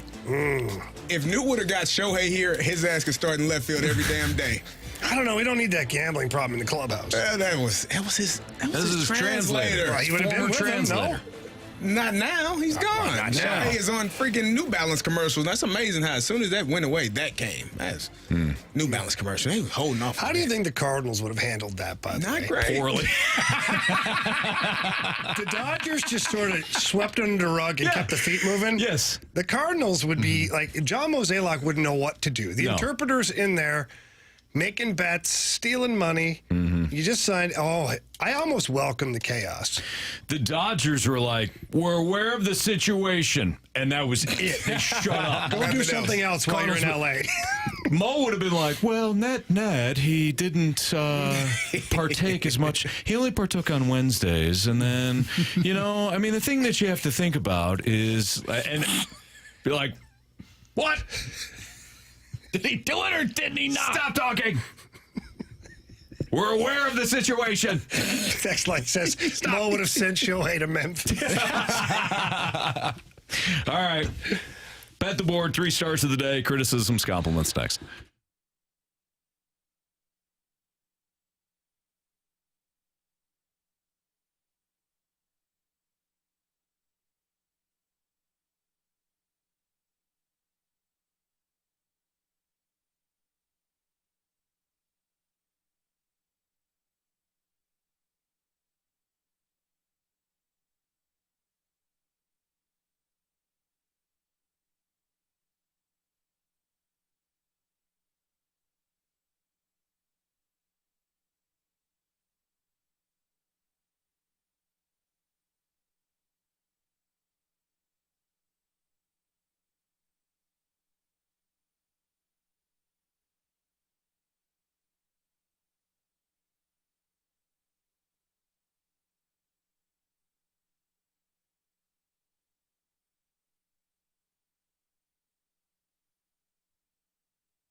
A lot of rain over the weekend. How's your roof holding up? If it's old and you know it's damaged and you've got a leak somewhere, you got to give my friends at the Happy Roof a call, because if you call today, they're going to have someone to look at your issue within 24 hours. They've got residential and commercial roofing. They have superior high-end products, and they have a 10-year labor warranty on all shingle roofs. Over 50 years combined experience in roofing, siding, and gutters.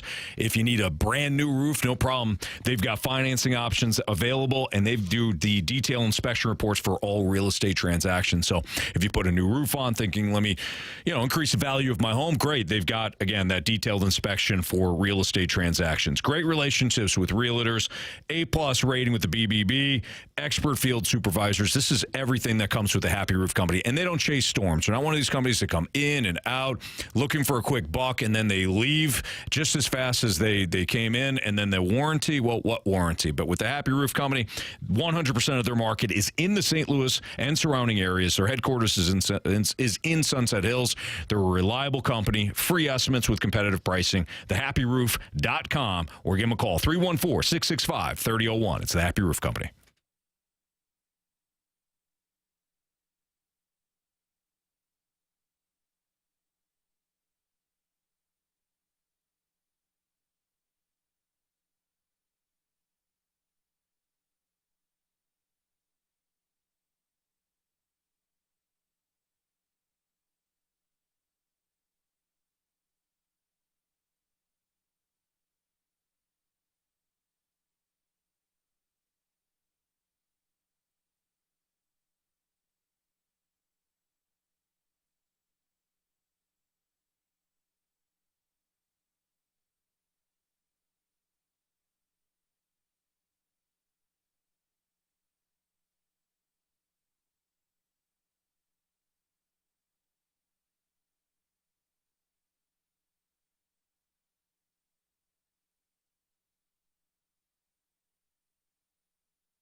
Jamie, when it comes to our guy Stewie at Stewart's American Mortgage Corporation, you can know that you're in great hands when it comes to refinancing, debt consolidation, or if you want to buy that perfect dream home. He's going to save you a lot of money up front with his bagel loan. Yeah, Anthony. You borrow $200,000 or more. There's no closing costs, no lender fees, all sorts of great options for you. And that's because Stewie provides you with awesome customer service. And when our listeners call Stewie, well, one, he loves helping our listeners out. And right now, today's market, we talk about the springtime especially. If you're purchasing a home, sometimes there's a lot of questions. Sometimes there's new rules and regulations. Stewie is always on top of, one, the market when it comes to interest rates and how to best serve you as far as that's concerned, but two, get you to the closing table.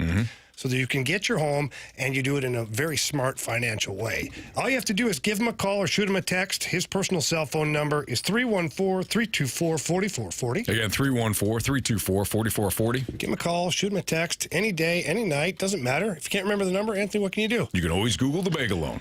NMLS number 226715.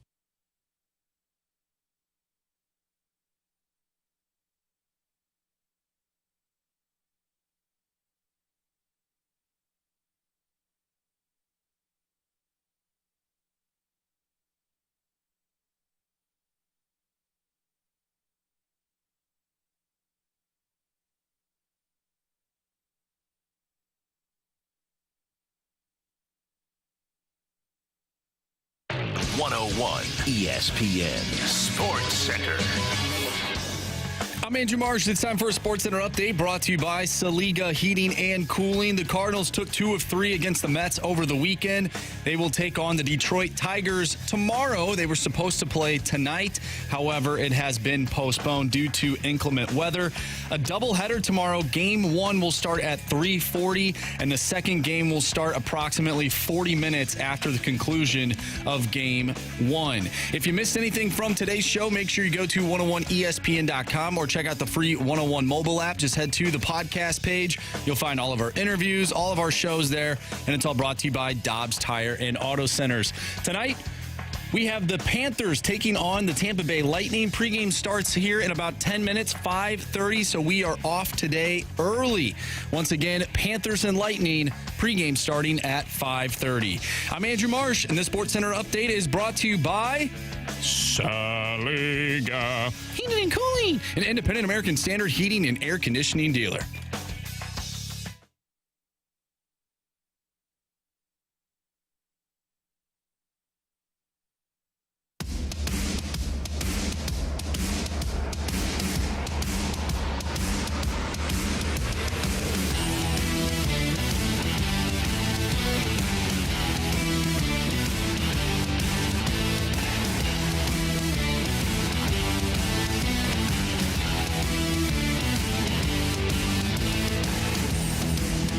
If you missed anything from today's show, you can always download the podcast available at 101ESPN.com or the 101 ESPN mobile app, all brought to you by Dobbs Tire and Auto Centers.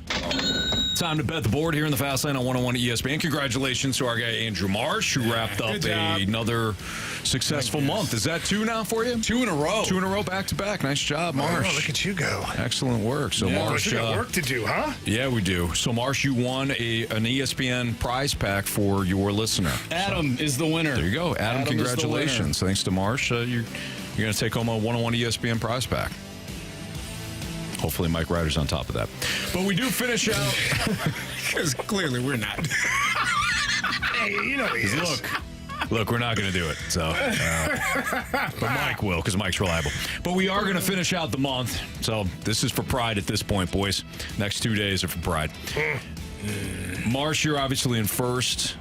Am I in second, or did Jamie surpass me? So I am in first place. Anthony, you are in second. Jamie is in third, and Carey is in fourth.